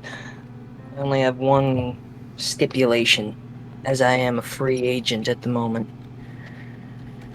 If we're gonna go on this fucking gallivanting journey to the Isle of Desh or wherever the hell we happen upon afterwards or before, I'm looking for some of my old things. If you happen to see anything with this symbol on it, and I show them the family crest of the Vordunes, you let me know. let's show that in chat. Let's not chat. Let's show that to chat. to anybody. Hold on. I have to go grab it real quick. Yeah, throw it at me. Throw it in notes. He's gonna look towards Bard and Agatha and Rogue. Okay. I think it would probably be best if you stayed here. I know. The further down in Evenon you go, the more and more dangerous it gets. Just take Actually, hold on. And Agatha will hand you a scroll of Revivify. As long as that stipulation is met, I'll fucking go wherever you need me. Well, I can, at the very least, have the Crimson Cloud look out for any of that stuff for you. It's in notes. All right, perfect. I'm gonna show it off to chat real quick. Chat. Okay. Take a Gander. gander at this. Take a look at ain't this that shit. Cool. That's something cool, right? Have you all seen it before, or is this new to everybody? I think we've seen it before. I'll but- throw that on my DM screen because that's pretty sick. Nice right there. That is actually really cool. It's the mark of the Calipus. He's gonna look. He's like, "What's this for?" Well, it's his family crest. Family crest. No, not that. Oh, the scroll of Revivify. Yeah, Oh, that Agatha gave you. yeah. He's asking her Is in directly. case any of your friends die. I appreciate the gesture, but I don't know if you're aware. I actually possess that ability already. I know, but you need a diamond of 500 gold in order to use it. I believe it's only 300. Would admin It hear is this? 300. It's 300 for Revivify, 500 for the for Resurrection or Raise Dead. Would Advin overhear this conversation? Yes, he would probably. You can also override the material cost with an arcane You focus. cannot, right? not for something that high. Not 100 for gold that and lower. I see. That's right. Okay. Never mind. Never Go on. mind, Advin. Shut the Okay. fuck up. What is I miss the her. max amount of gold he needs to give up? Well, you specifically require a diamond of 300 gold or more in order to use the Revivify spell. Okay. Looks like I know what I'm doing before I leave. I appreciate this. Thank you. Alright, just be safe. Oh, don't worry. I will Right. be safe, and We'll bring back all 9 I'll leave you inches with a of them parting for you, gift as he kind of Agatha. gives her a wink. We'll bring back all 9 inches to you, Agatha. You better Grim. make sure you do. Fucking Also- shite face. She flips Also you on the off. side, I give her the double bird. Fair. And in fact, I make 2 tentacles appear just to flip her off 4 times. All right. Dyke, bitch. Sorry. You know, It's fine. He knows I love him. I know that. Agatha. I don't know how long I'll be gone, but don't worry. I'll leave you with a parting gift that'll make you think about me the entire time. Please let it be a dildo. Are you just gonna unhitch the attachment? Oh no, I'm gonna do something far more physical. Oh God. They gonna fuck. They just start fucking in No. front of us. But as the night grows late, Grim, do you and Burke lead Cleric back to the mansion where your home and title awaits? The problem is that if we lead him back here, he's probably gonna take Agatha with him, and I don't want to hear that. You're all gonna be Oh my- you're all gonna be gone, so Agatha would be a good way to make sure the house is clean and stuff. Well, I mean, Well is that all a maintained. woman is good for to Oh you? my fucking god! Dude. No, I said I was asking you that question. Yeah, but you're the one who said. Sure, fine. I'll lead them back to the house. Okay. And you can make sure that Cleric chooses a room that's far away from yours. In fact, you get the attic. Hooray! Have fun. Nope, because that sound can travel. Yeah. The attic floors. Then you can get be the quite basement. hidden. I'm just gonna There's a put note in the There's attic lots that of says, Agatha chooses a Isn't there room. like some button? Agatha chooses a room that is far enough away from Grimm's room that it won't make noise if they make love. And another thing, Oh. he's going to No, they don't ask make if love, she they could fade like to try black. and slowly over time soundproof the room. I could call my With dad. what? I Does- could does call my anyone dad, go see in- if he'd be able to enchant the room with the same enchantment he has on the pub. does anyone Yeah. go into the attic? No, no one goes into the attic. Well, because there's a little note on a table in the attic that says Khan has been here. Amazing. You son of a bitch. And there's a bed in the fucking attic. And rogues. He it also looks like it's all once set up. they have the bedroom area situated, he's gonna turn towards the rest of them and be like, "How long has this been a thing?" How long has what been a thing? This, as he gestures to the entire house. You just A month pointed and a to half. all of me. It has been a month About and a a half since they got knighted. Oh yeah, by the way, I suppose you're a knight Well, too. I'm just waiting for them to say it. About a month and a half. Oh yeah, by the way, you have a title now. You are You weren't Sir here for- CL3R1C. You are now Um, Sir Cleric. Get so goddamn close to me right now. I want you to get as close to my face as possible. Just my nose is touching your flat fucking face.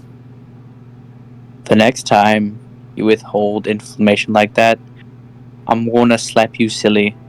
And I I'm didn't gonna withhold it. You weren't here to receive it. I was literally here yesterday. You could have told me when I got here. Well, you didn't seem very interested in the matter, and I had to deal with Loot Fucker over there. Hello. Hello. Did you Shut let up. him in the house? No, he followed me. I didn't lead him here. He did follow and somehow ended up in the house, even though they closed the door before he entered. I'm always in your walls. He's gonna like look at Grim. He's like, "Ugh." He's gonna pat him on the back. He Just goes, let me kill I him.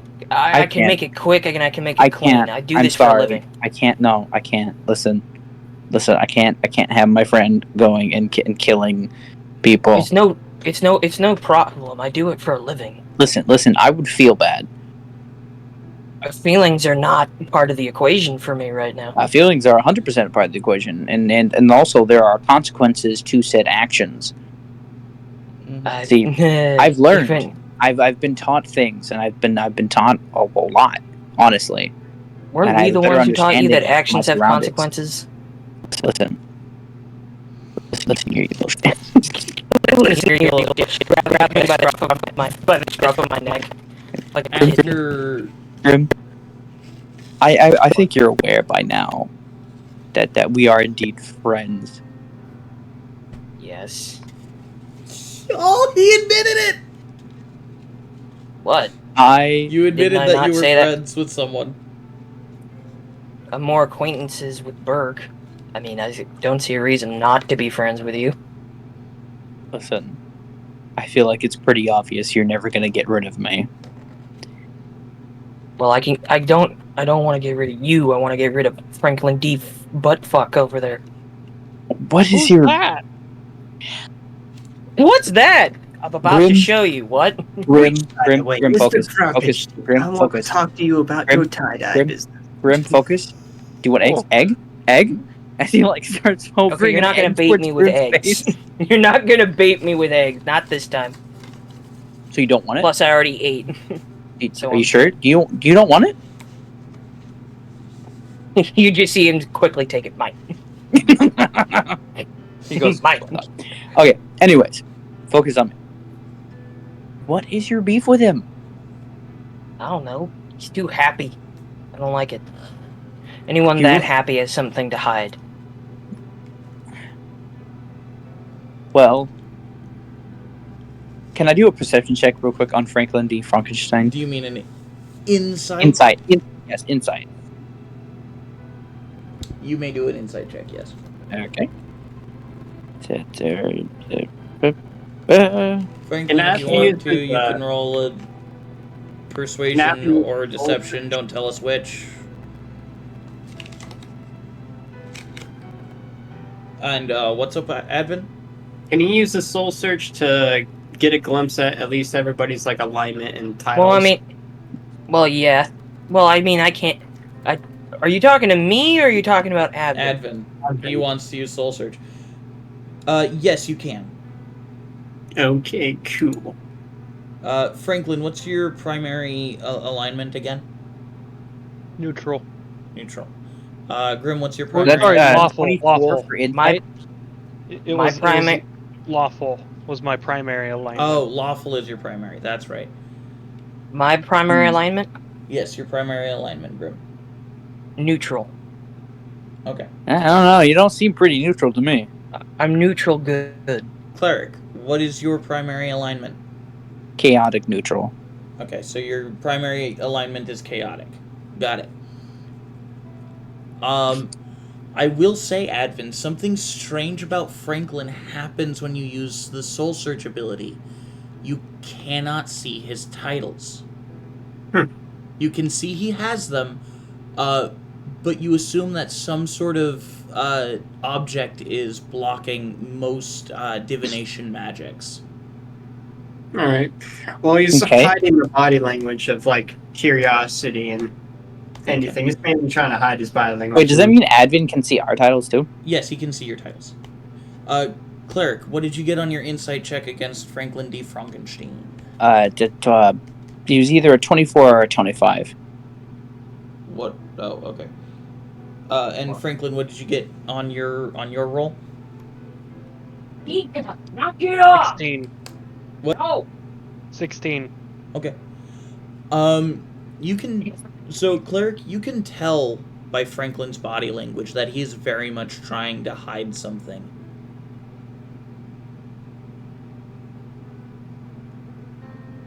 There's something off about this person. Cleric Very is going blatantly to... off to you. Cleric is going to kind of... it almost looks kind of strange how he just, like, cuts his attention from Grim and just starts walking away while Grim is still talking to him. Yep, just as airheaded as I remember him being. I'm gonna approach Franklin, and I'm just gonna kind of like look at him. Can I help you, Cleric? I know. Well, you want to talk in the attic real quick? Yes. Hey, Oh, DM, Cleric. could you DM Advin's titles? I don't think I ever got those. Oh, shoot. Yeah, I need to... Yeah, what are they? I need to give I'm those to you. curious. Well, no one's used Soul Search on him yet, so I can't reveal it to the entire party, but I can give it to you, Advin, in just a bit. Sounds good. I take Cleric to the attic, Alright. and So as you take Cleric to the attic, and the night grows along, Leopold sleeps in an unknown city. Burke sleeps in his bed. Grim, you don't know Sleeps what's on the going floor. on. Advin Kari, you sleep in a guest room that was prepared for you. And He's just gonna Moriarty, be studying all night. and Moriarty sits with a piece of paper, staring at it. And that's where we're going to end tonight's session. Oh, can we not do? Can we do the cleric thing real quick? Yeah, can we? The cleric I'm I really gonna wanna do say that. you two do that on your own time. Ah. Because that is a secret we have. That is something we're gonna keep for a bit. Okay. So you All guys right. can do it later with me in a voice call. Oh, I was gonna say we could do it after this. Yeah, let's just jump into after meet chat. Yeah. All right. Thank you, ladies and gentlemen, so much for joining us on this grand adventure for tonight. We appreciate your company and your lovely, lovely viewership. We're very happy with tonight's episode. Thank you, and Lemmy, if you would take us out. Bitch, you know it. Stay happy, stay healthy, stay hungry, stay thirsty, stay horny, stay helium. In your tie-dye t-shirt. No, you don't have a tie-dye t-shirt. And Shut keep up. your nipples just a little bit erect. And always remember that the The hat hat works in works mysterious in ways. mysterious ways. Anime titty milk. Love you guys. Thank you so much for joining us. Good night.